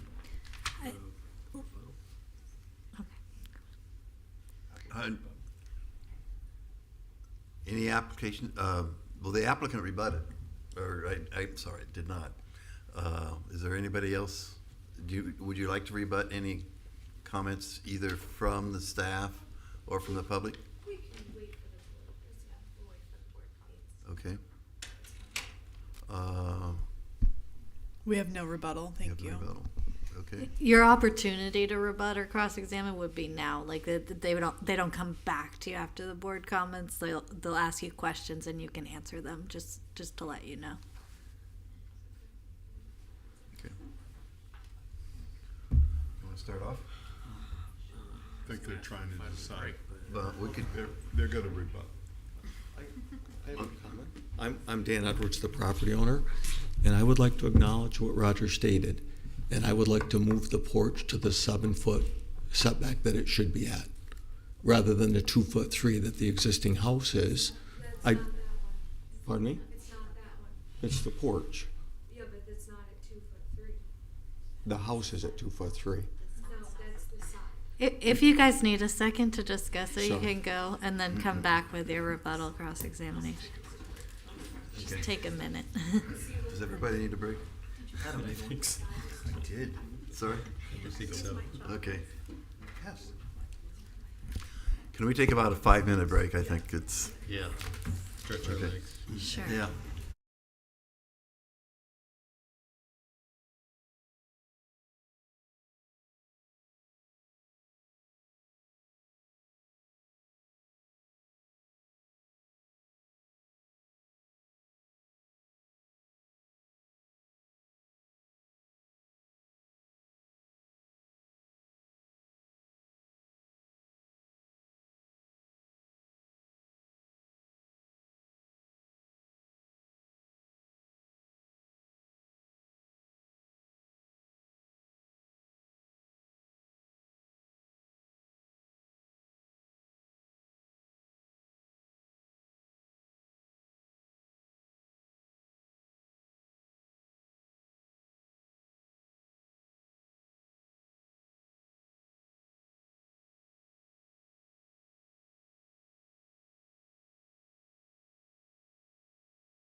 right. Proceed. Hi, my name is Dan Edwards. I'm the property owner. First of all, I'd like to thank Michelle and staff to get us to this point. Thank you very much. I'd like to thank the board for our March meeting and all the recommendations you made. Mariana is our architect on this project. She's worked very hard on it the last 2 years. I think it's nearly perfect, and I acknowledge Roger's thought process, and I agree with him. So I said to my architects and to Kristen Finn and to Kay, I am willing to reduce the front setback on the porch to that 7-foot section for visibility for the property owner south of us. So it would effectively reduce that front porch by another 5 feet, or to whatever the setback is, 7 feet from the current 2-3. And I'm willing to do that. Okay. And Roger, thank you for your thought process on that. So that's all I have to say. All right. So I think that was rebuttal, right? No, do you have any further? We'll go into questions after she gets a chance to Do I rebuttal say or pre- cross-examine, but if you have anything else, no, that's okay, you So can sit this back is down. like you can rebut something I've said or a member of the No, public. I'm fine with everything you said. Okay, or anyone in the public too. No. Okay. All right. So I don't actually have rebuttal, but clarification, just so that I understand completely. We're talking about the south side setback. Mr. Edwards, right here, this is the area that you would make a 7.5-foot setback, is that correct?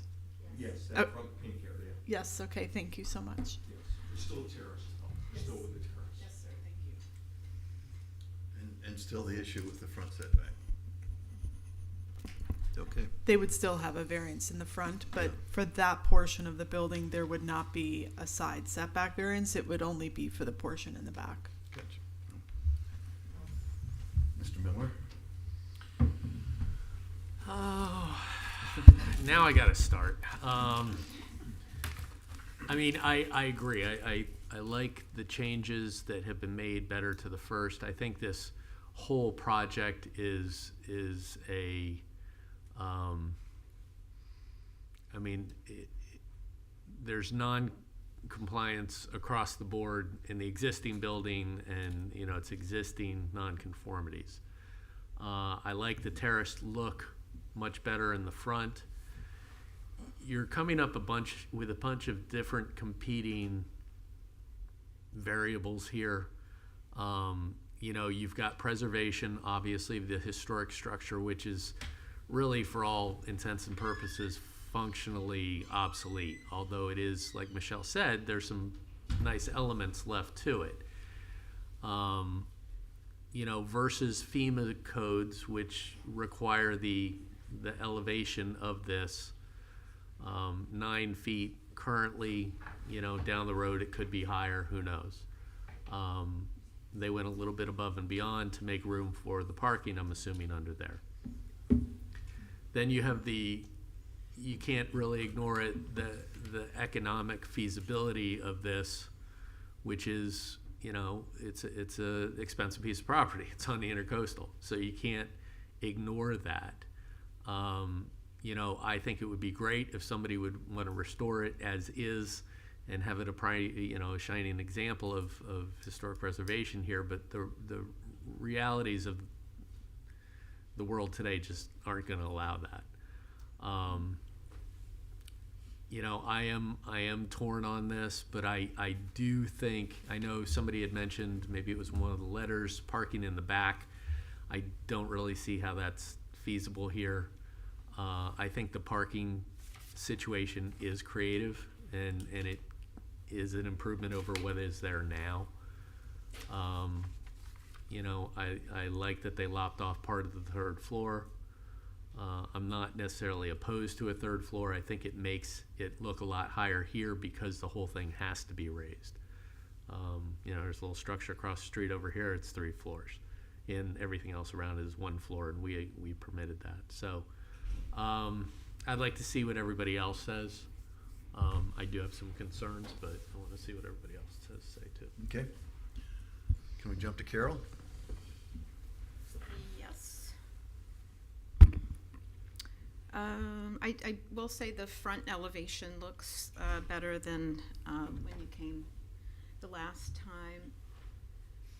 But I still have a lot of issues with the variances and the waivers. So I think last time when you came, I bet that it was general consensus. The only variance we really agreed to was the pool, and all the other ones were, but in the rear, maybe Michelle, they didn't have need a variance in the rear before, but now they do, and it's for a little bump out. It's like little things like that. I don't know why you would have another variance and just, you know, we're trying to eliminate the variances. We're trying to eliminate the waivers, but yet you've come with something more. It's not that big of a deal. I mean, it is in the back of the house. It's not my biggest problem. The biggest one's the south side.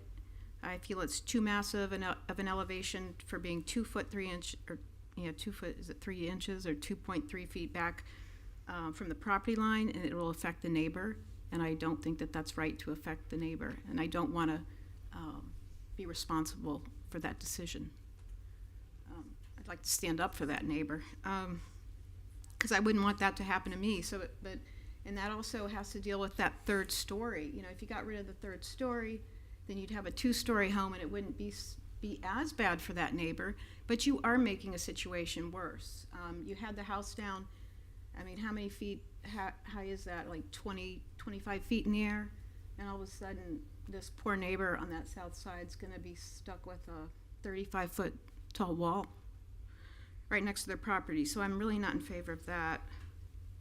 And then that gets into the waivers, because when you look at the secondary and the subordinate visual compatibility, I feel like the building is being overwhelmed by that third story, which also ties into, you know, the massiveness on that south side of the variance.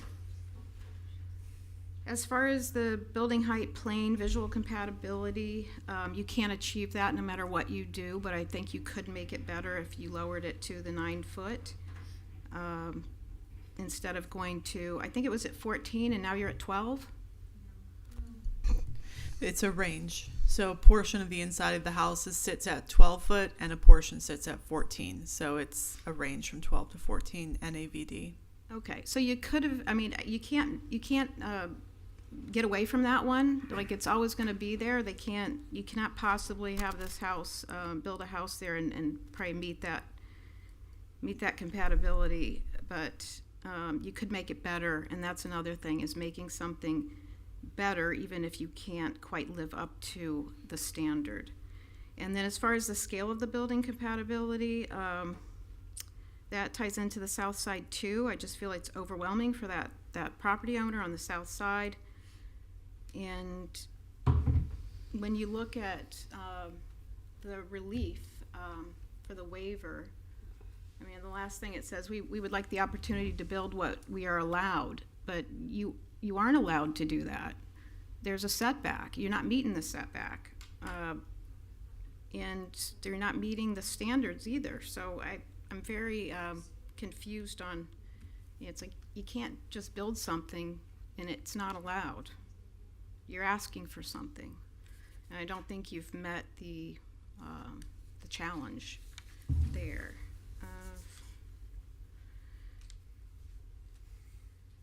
The staff report talks about modernization and development pressures, which kind of ties into putting a lot of real estate on this property that's only 52 feet wide. I know you're up against it. I know this is a really substandard property. I understand that, but that's what you got. That's what you're dealing with. So I don't know how to solve all your issues there. But I do think that small houses and smaller cottages and residences like this can be modernized, and they can be developed properly without having all these variances and waivers that you're requesting. And that's it. Okay. Chris? I'm trying to spread the pain. Yeah, let's do it. Yeah, great points, Carol. I think I agree with everything. The changes from the last time I think are improvements, and I like that the applicant is trying to work with us. But there's so many little issues that become a big issue, and I think a lot of decisions were made, and once you put them all together, the project just seems like it's not working in my view.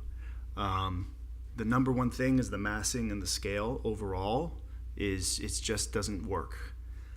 The setbacks, the variances, I don't agree with that. You can design this within the setback requirements, and I would like to see that.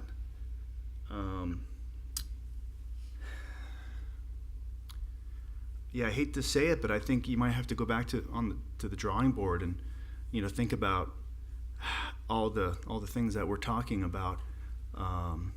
It doesn't fit the neighborhood.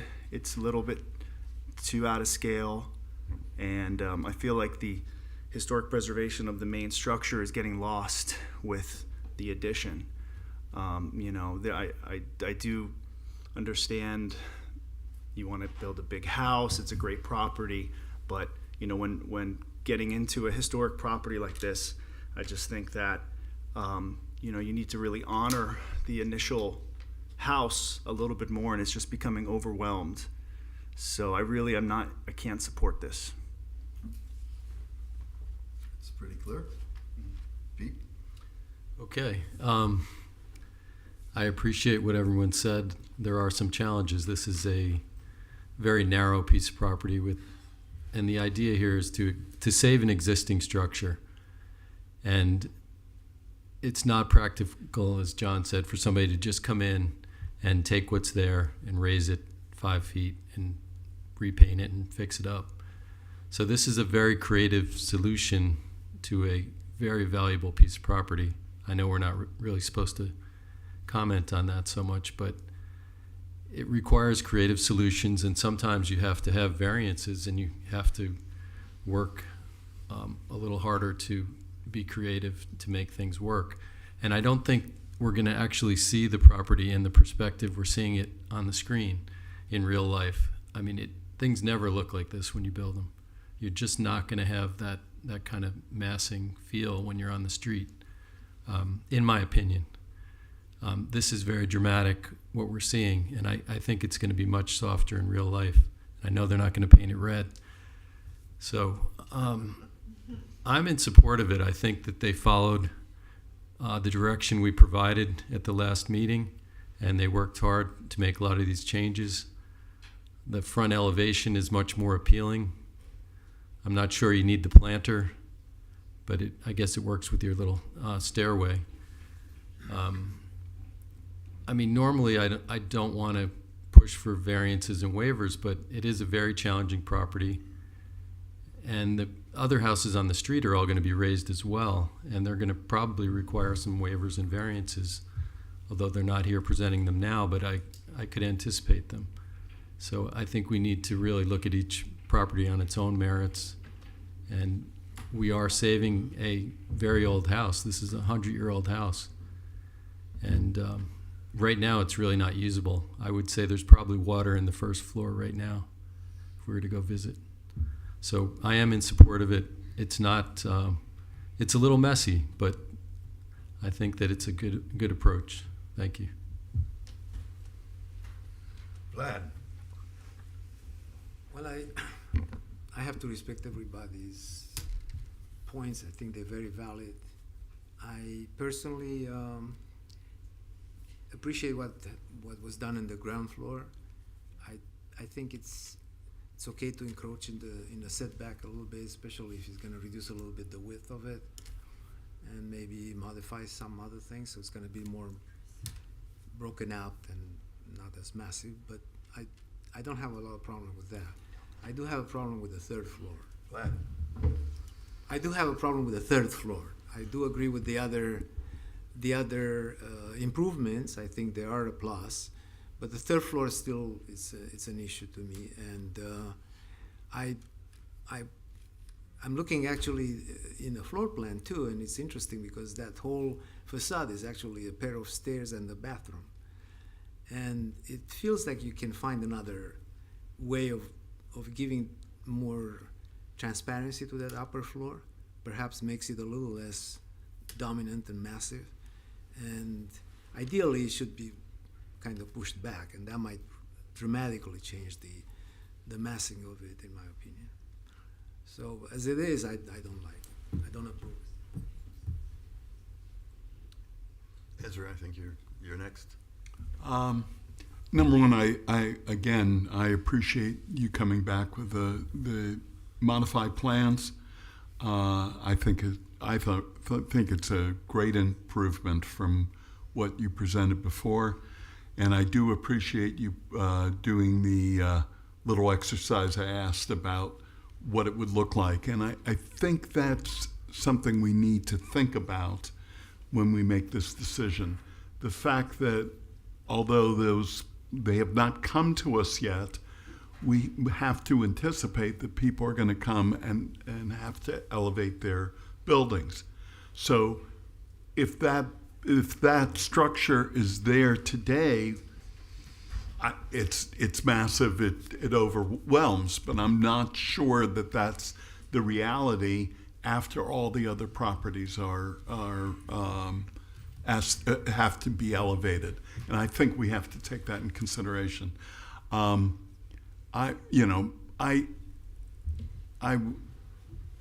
think your comments were really, really well taken, and you've made me think a little bit. I had one point of view before you spoke. I have a different some concerns now, and it's particularly due to the variances and the waivers. I think that is an issue. I think our job is to try to maintain what is supposed to be, what is dictated, and to make exceptions, not always work towards the exception. And I think you made that point very well, and I appreciate that, and it's made me think a little bit more. I think what you also need to look at, though, is, yes, there are waivers and there are variances here, and if this was a blank lot or an empty lot, I wouldn't support any waivers or variances. But they're going through a lot of pains to keep a historic structure. Right. And do I think that it gets swallowed up in the overall new project? A little bit, yeah. But anybody who's going to do anything with this lot is going to have to raise that structure. And I think some of the waivers, like the building height plane, you're never in a million years are you going to not have that. There's so many existing nonconformities. Like I spoke, they're already encroaching in the setback on both sides and in the rear. Most of those are not anything new. It's a continuation. Now, are they building a whole lot of other stuff around it? Sure. But that, again, comes to the economics of this and the realities of it. I wouldn't even call it the economics. It's the realities. I don't think anybody's in that house to the south. It has significant structural damage. When I drove by it last time, the stucco was falling apart and it was rotting on the bottom. So whatever happens to that one, it's going to be, and that lot's even narrower. That's probably a 35 foot wide lot. It's very narrow. So whatever happens in there, I guarantee you that's an existing nonconformity right there on the south lot, and it's going to be an existing nonconformity whenever somebody comes back to us again. So, I'm sorry. I just want to. I know you guys have both mentioned, like what it's going to look like in the future, but none of these have been approved. So you can only make your decisions based on the evidence that's before you at this point. Noting that FEMA requirements are existing, that's fine. But trying to make determinations, I guess, on who's going to come forward, what they're going to present, what you guys are going to approve, what's going to, you just want to make sure that you're looking at the current existing. And I'm trying to look at the big picture here on what this street is going to look like in the future, because it's not going to look like it does now. And we are directed to look at the streetscape and the rhythm of that. So, Yeah, but it has to be the streetscape that exists. so I have a couple questions. Michelle, I understand you to say that they are raising it more than they required, that the FEMA minimum requires? Yes. 3 feet. So the existing structure does have a varied Right. interior finished floor elevation that was varies by asking. 2 feet. What? Sorry, she was raising her hand. I was just saying, unless the question's asked of you, you can't speak during Oh. their board discussion. But if they want to ask you, they'll let you know. So the FEMA requirement is 8 feet. The Florida Building Code is an additional foot. So that's where we get the 9 from. And it's, kind of something that we've been discussing back and forth with the applicant. NAVD, North American Vertical Datum, is the actual measurement. So how much is that increasing in the field and where the house sits today? They're going to 12 feet and 14 instead of 9 feet and 11. Could you address that? You might want to tell us who you are. Yes. My name is Mariana Wood. I'm here in behalf of Affinity Architects at 85 Southeast 4th Avenue.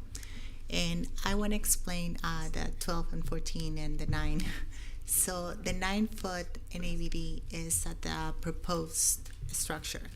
So the way we are joining the two structures, the historic structure with the new proposed structure, is within the interior stairs.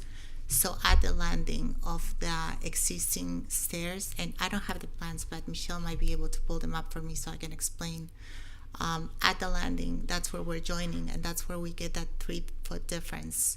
And that's why that front structure, it's raised 3 foot higher than the proposed structure in the back.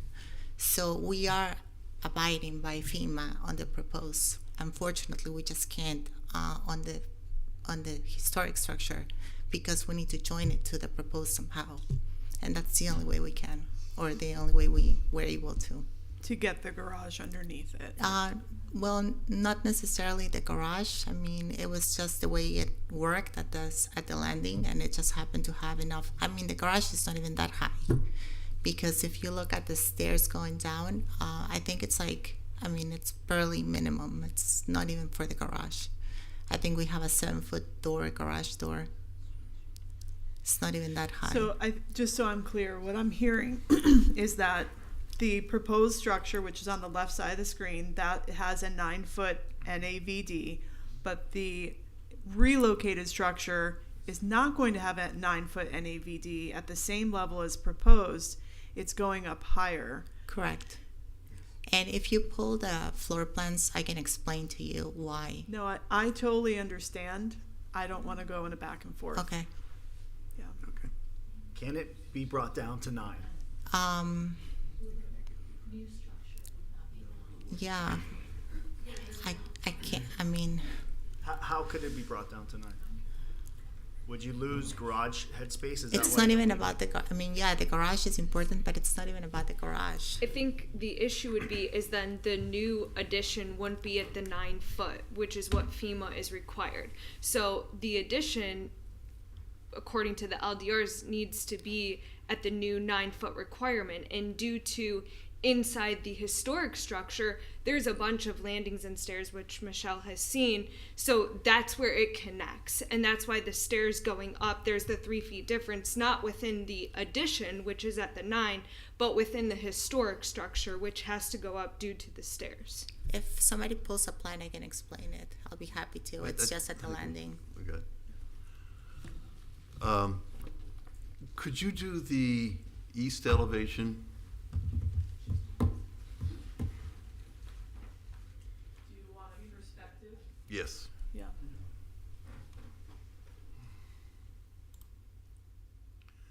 Now, this actually all fits together, but it's like two different questions. The pool house, is that the pool house that we're seeing here? No, it's behind that. It's behind that. So you see on the top of the 3rd floor, there's a little piece peeking out with like rafter tails. Mm-hmm. That's it. Okay. And, sorry, this jumped forward. I don't know why. Hold on a second.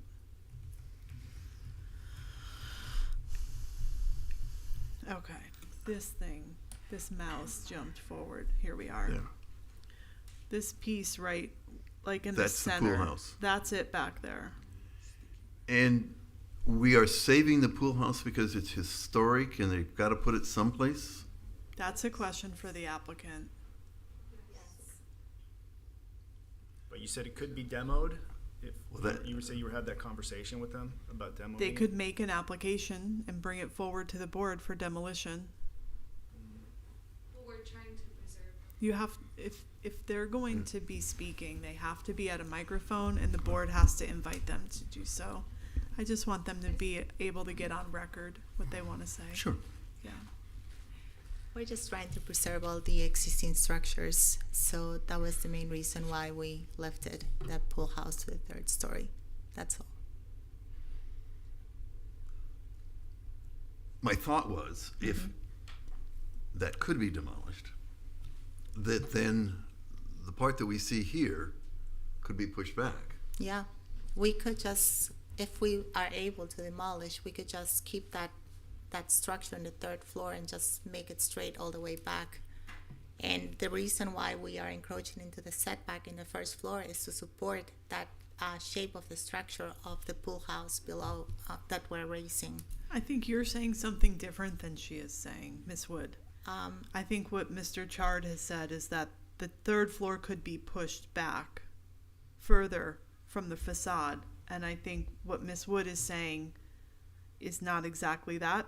I only say that because that's where the stairs are, Ms. Wood. I think we're talking about the pool house. Right? So what No, I understand. I'm saying what Michelle is saying, that the pool house could be, if it could be demolished, Right. then that whole third floor could be pushed Push back. Yeah, What correct. he's Yes. saying is this entire third floor could be pushed way Oh. back over here. Yeah. And that's where your stairs are, so I That's don't where know my if stairs that's. are. Yeah, they're not gonna wanna lose the square Yeah. footage though, because, That's another issue. Yeah. 55. Well, they went up Well, in square footage. they went up in square footage. yeah, so. yeah. Well, to move that thing But- up, yeah. Yeah. Would the stairwell prevent you from doing that? Well, we would have to move the stairwell all the way from the first floor because it connects all the way up to the third. And then it's a redesign Yeah, at this it's a point. redesign. Yeah. So, I mean, I think these are great questions, right? But I think that there's been some discussion at the board level that, needs to be stated to the applicant. That are redesign-based items. The reason I'm asking is I think all of us are concerned about the massing. And the massing is most, to my eye, most indicated by that third floor. So that if, in effect, that third floor could be moved backward because the pool house isn't there, then that, I believe, could significantly reduce the massing. Or eliminated altogether. Well, there's that too. I also think the side setback at 2 feet 3 inches for the whole direction, that adds to the massing, and it's very that's so narrow to the property line. You could barely walk there. You can't really put planting there.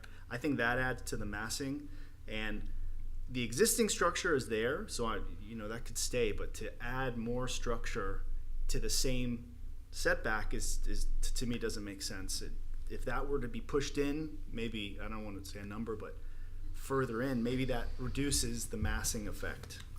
Well, I think we gotta You be can't careful. go ahead and sit down unless they call you up with a We gotta be question. careful about redesigning it here. I think there's a couple of options. We either vote on it, yes or ideas. no, and it falls where it is, and if they want to appeal, they can appeal, or we, again, postpone with direction.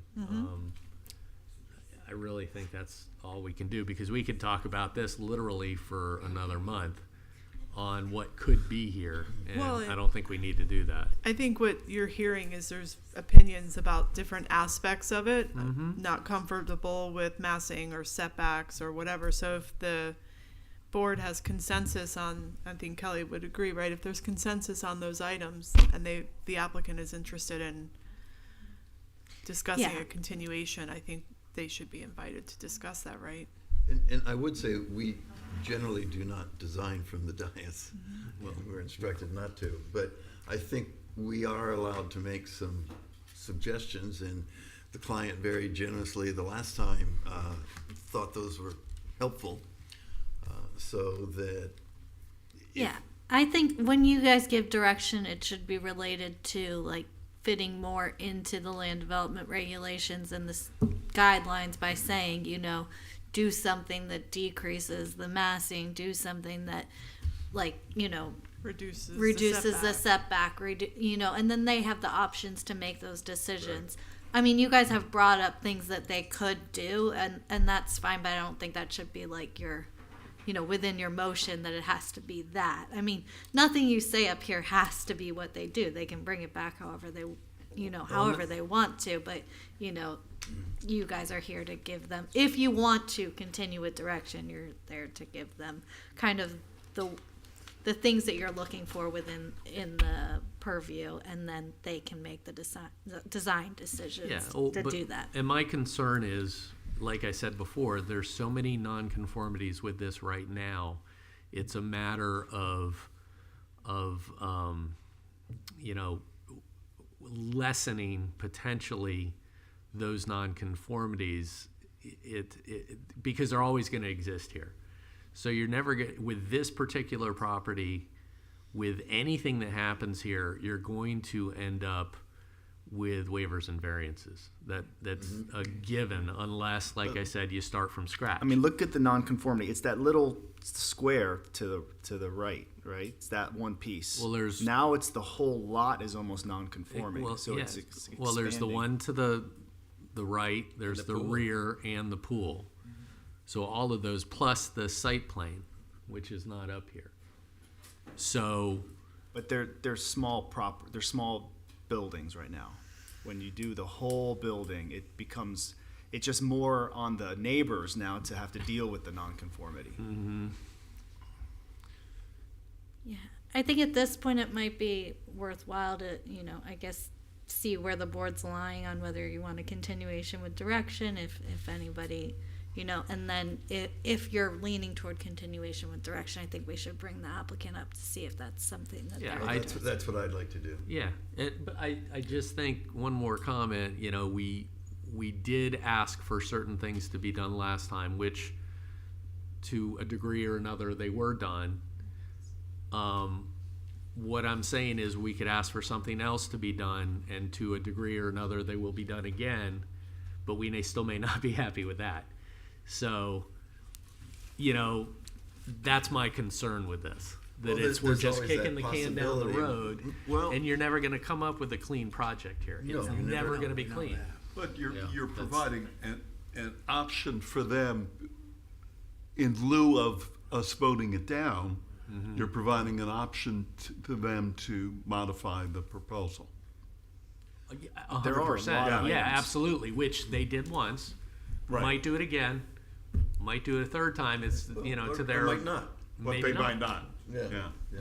If I So- may say at this point, if it would be okay, but it's okay that I address you in that moment of the continuation discussion. You know, to the point of what Mr. Craig is saying is there was, you know, an opportunity for them to make further adjustments based on the comments that the board had last time. If the board doesn't feel like they quite hit the mark based on that massing and third story, and you had those comments, if you feel like it could have been done a little bit more, this would be the time to talk with them and about the applicant, if you're going to lean towards that. I would appreciate that opportunity, whomever wants to represent. I think it does seem that the board is leaning toward either. I don't think there's enough support for there's this not to enough pass su- tonight. Right. That's So the it sense I'm looks getting. like the board's either leaning toward a denial or a continuation with direction. And I think at this point, the question is, do you guys want them to make a decision tonight or give you a continuation with direction? If they make a decision tonight, then you guys could appeal to the commission and pay the fee, and Yeah. or So- you could get the continuation with direction, bring it back to the. Yeah, so Kristen Finn, 102 George Bush Boulevard. If we could, if you guys would feel comfortable with us, I mean, you're obviously not designing from the dais, but I understand what you're saying about the massing. So the client has conferred that if they would be willing to delete the third story completely,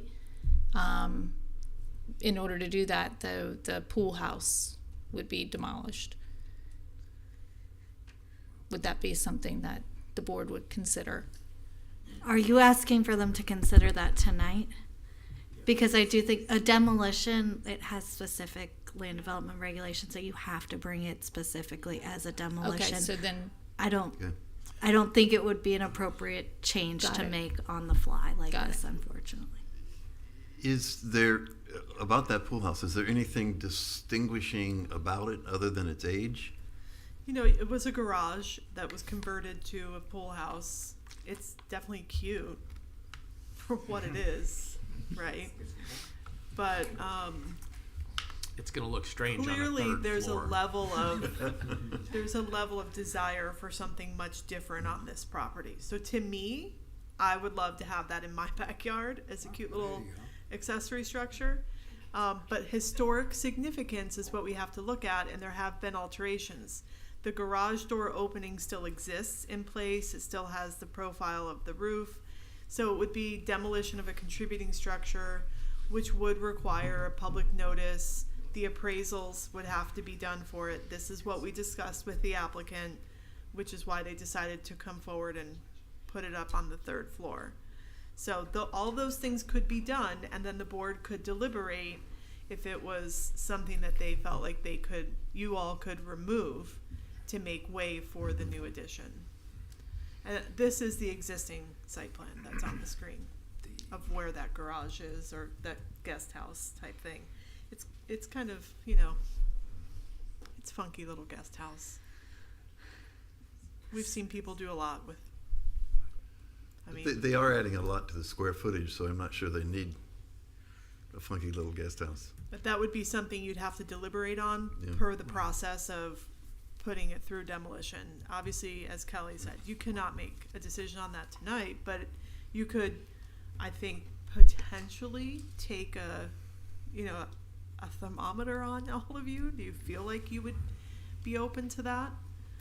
They're not making a decision saying, yes, I would approve it, but they could say I'd be open to considering it. Right, for sure. Okay. I mean, that could be if that's something that you Can I guys. ask something? Sure. What if they move If you just the speak gar- up. What if they just move the garage on the roof by itself without building the rest? How they access it, that's the problem. I mean, it will be small enough to not to become a big thing, and you don't need to go to the demolition. And the other thing I was just noticing, on the south facade, you usually are trying to impose a difference between the existing and the new. And this time they just have a continuous, complete wall without any break or any step. Not that will make a huge difference, but maybe they will consider that in. Some discerning, distinguishable factor between the existing structure and the new. Yeah. Usually that's something I've seen And done. so when we discussed this, I think the first time, and I don't know that I'll get this picture up fast enough, there were some differences in the window patterns. Okay, I see. And that's considered enough. Okay. Yeah, and it doesn't have to be like a line down the score line down the Right. building, and Okay. Now there You could know, be a recess or something small, but that doesn't. It could be a that- difference in the stucco. Yeah, it the could difference in be the stucco. It could be Sometimes very it's a small step back. So that So might help I a think little. we kind of have a consensus up but here. I do think if I can just quickly respond to Mr. Dumitrescu's question. Right. You could see in the window pattern Mm-hmm. that there's some differentiation that kind of alludes to the fact that this is the new versus the Right. window size of the existing. So it can be something like that. But if it was something in your review that you felt like you wanted something else, now would be the time to provide that guidance if there was consensus. Honestly, I thought that maybe a step back of a few inches a little reduces that continuity of the wall. It's not Well, that huge. goes but- to what Mr. Cabezas is saying Right. about the setback, you know. Right. If it were pushed Right, I mean, in I'm more. not saying to I would reduce. say more you than a know. few inches for Well, me. ideally, but yeah. But that would provide that differentiation if you're asking that Correct. question. Correct. If the new addition was offset from the existing structure Mhm. with an increased setback, maybe still a variance, I think I heard you say Yeah, that. they might could compensate by potentially still adding be somewhere variance. else, but. For me, it was just the massing and and having it so close to the neighbors. It should be 7.5 feet. It's 2 feet 3 inches. So Right. you would kill two birds with one stone if you could push it in more, that it's not so massive, and you have that differentiation. You know, for me, there are just so many little things that to go with continuation, it would be. I feel like it would be a long list. There was also the item of building on top of the existing structure, and that if someone in the future wanted to preserve the house, you couldn't do it. So, I mean, there's so many little things that, for me, that continuation I don't think would work because it's just too many things. Yeah, I don't, in this situation, the addition is never going to be removed from this. So, I mean, in some situations, that is, I think, practical. Here, obviously, you're lifting it up and you're putting it over, and I just, that's never going to happen. Also, If the it- opportunity to bring it down to the 9 foot rather than at the 12 and 14, it wasn't really clear if that was possible or not. well, you know, I there's- think think your that will help. floors aren't going to line up. That's the problem. But that's a design approach, so Michelle. again. no, Unless but they I'm- asked you a I'm just saying, question. they're like getting Yeah, into it's right. Like design. they designed the addition to whatever they can do. You know, Yeah. they're trying to match a design that they created. I just don't think it's gonna help, by the way. I mean, it will make even more massive the addition. This way a little kind of masks the massive, and the addition behind is actually correct. Starts at 9 and goes 3 floors, which you're allowed to do. Mm-hmm. So that is the massing of that thing, unless you remove the 3rd floor. That would make a huge difference. In the report, You it know. was saying something different. So it was Hmm? in the No, the staff report. Yeah, the report. Yes, it's correct. The existing building was raised theoretically more than it should be. You know, you could That's to mitigate the create the garage or balance. something like that. To right? create the balance, otherwise the Right. facade's going to But look then worse. it will be even more overwhelming what you have behind, in my opinion. Well, what I was starting to say is, I do think we have sort of a consensus up here in terms of a continuance with maybe some exceptions. And I do believe the applicant is amenable to that. So, I don't know that we've heard from the applicant if you guys are amenable to a continuation with direction. Is that something?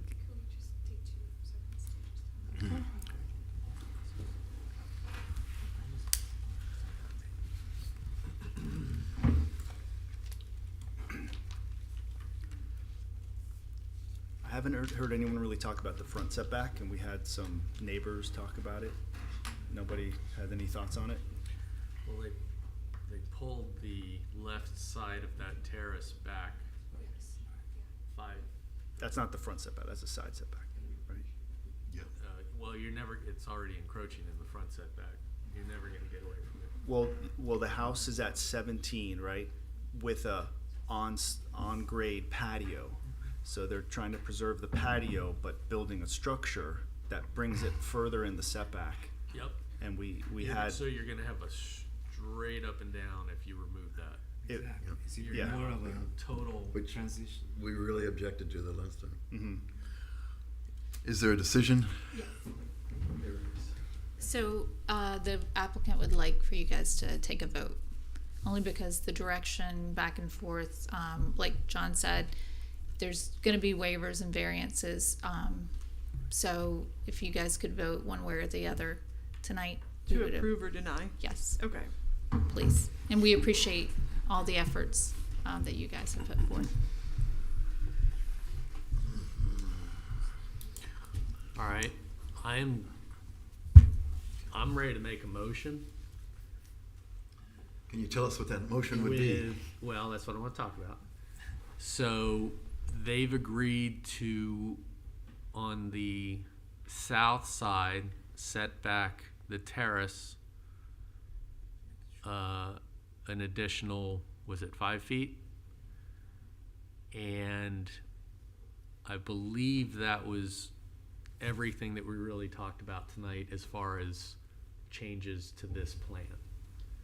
So I'm going to make a motion in the affirmative, because I don't like making a motion in the negative. Right. So I'm going to make a motion in the affirmative. If you agree with letting them move forward with this, then it's a yes, and if obviously you don't agree, it's a no. Everybody good?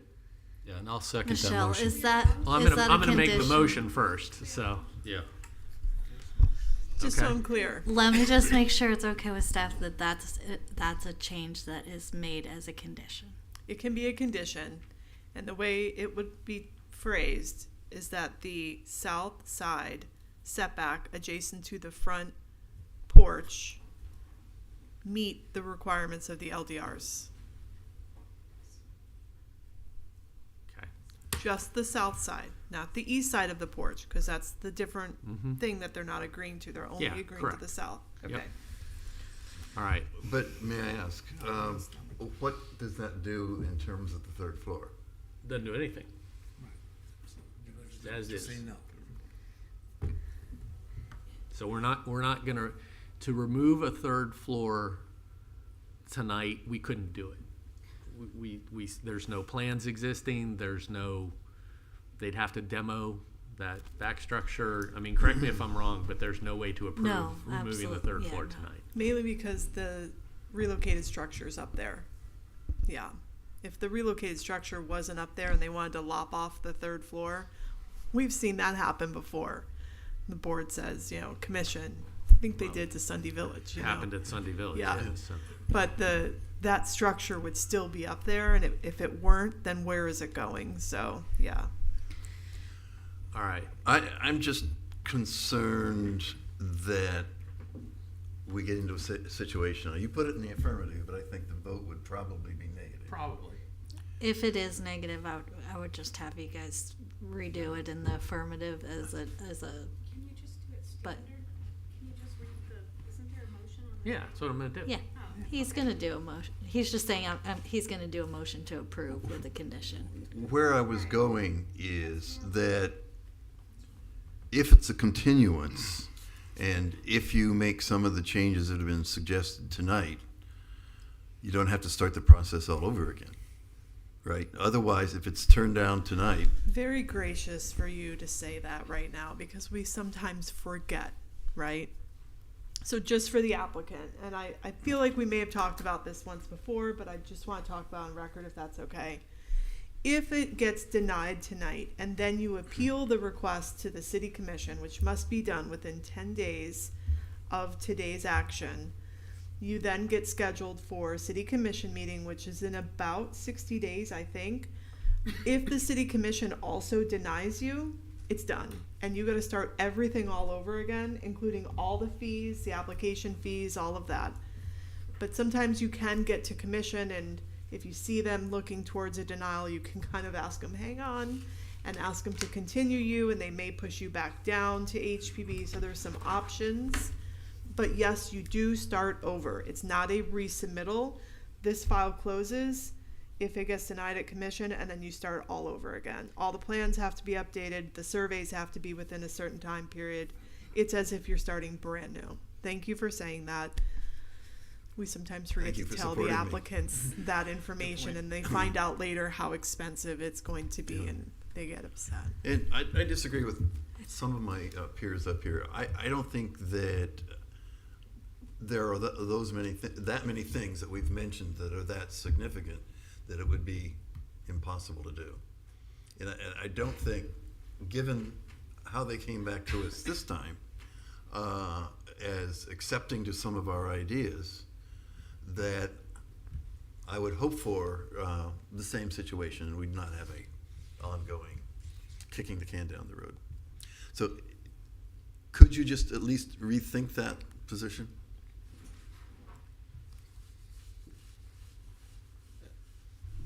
I greatly appreciate our March meeting and everything that was discussed there. We took diligent notes, and we went back to the drawing board to try to accomplish 100% of those. So and I believe in this project. I've invested millions of dollars, like $4 million in this. To date, I'm the only one that's been willing to invest that and take this property that with nothing will be to the ground in 2 years, and it'll just be a desolate, nothing piece of property. I'm going to be investing about $7 or $8 million additional dollars to make sure the historic portion of this is preserved in the way that it needs to be done. So my vote stands that I'd like you guys to make your positive vote. I hope it's in our favor. And thank you guys so much for your time. All right. Take a motion. Okay, Mr. Chair, I'd like to move approval of the certificate of appropriateness, relocations, variances, and waivers 2024-133 for 46 Marine Way, Marina Historic District, by finding that the request and approval thereof is consistent with the comprehensive plan and meets the criteria set forth in land development regulations, subject to the following condition: that the front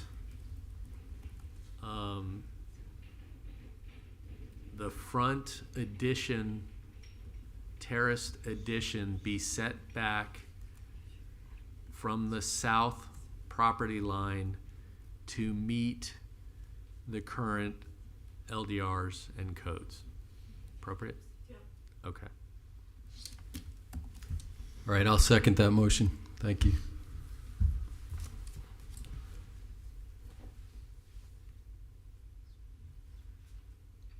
Any additional conditions anybody might suggest?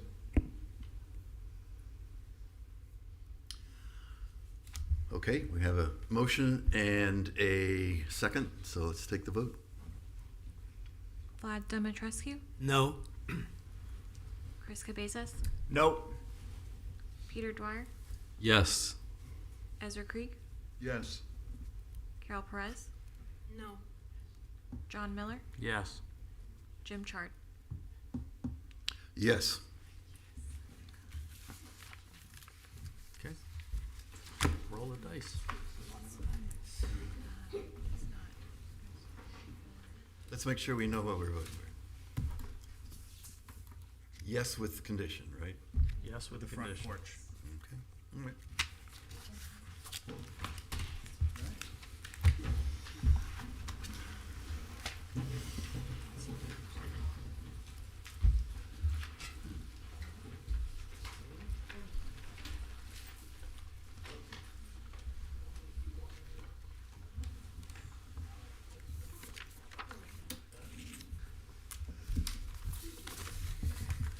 Okay, so we are in staff comments. There's no legislative items. Our next meeting is July 2nd. And that's all I have. Could we kind of talk about vacations, since last year there was a mix-up on that or confusion? I'd like to ask if anybody is planning to be gone on that date. July. So close to the 4th. Mm-hmm. Yeah. I should be here. I'll be here. I'll be here. I'm here. I wanted to be in North Carolina. I'll be here, so that's Yeah. a quorum. Yeah. Okay, and do we need to talk about August as well? I won't be here. August 6th, I'll be here. Yes. You'll I'll be here? I'll be here. Okay, Mm-hmm. thank you. Won't miss it.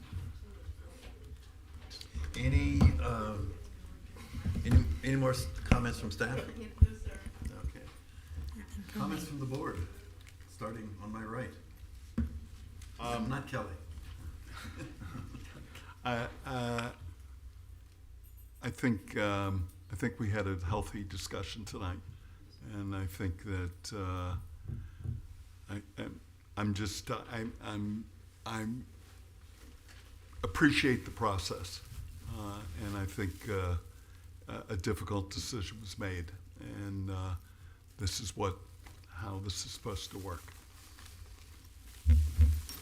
If it was that black and white, you wouldn't need a board. That's exactly right. Carol? No comment. Vlad? Nope. Nope. Okay. Nope. Well, I'm proud of all of you. Thank you very much. I could feel the tension. But, it was good. I mean, we got through it. I don't have a hammer, but Exactly. go get your kid. Yeah, I got it.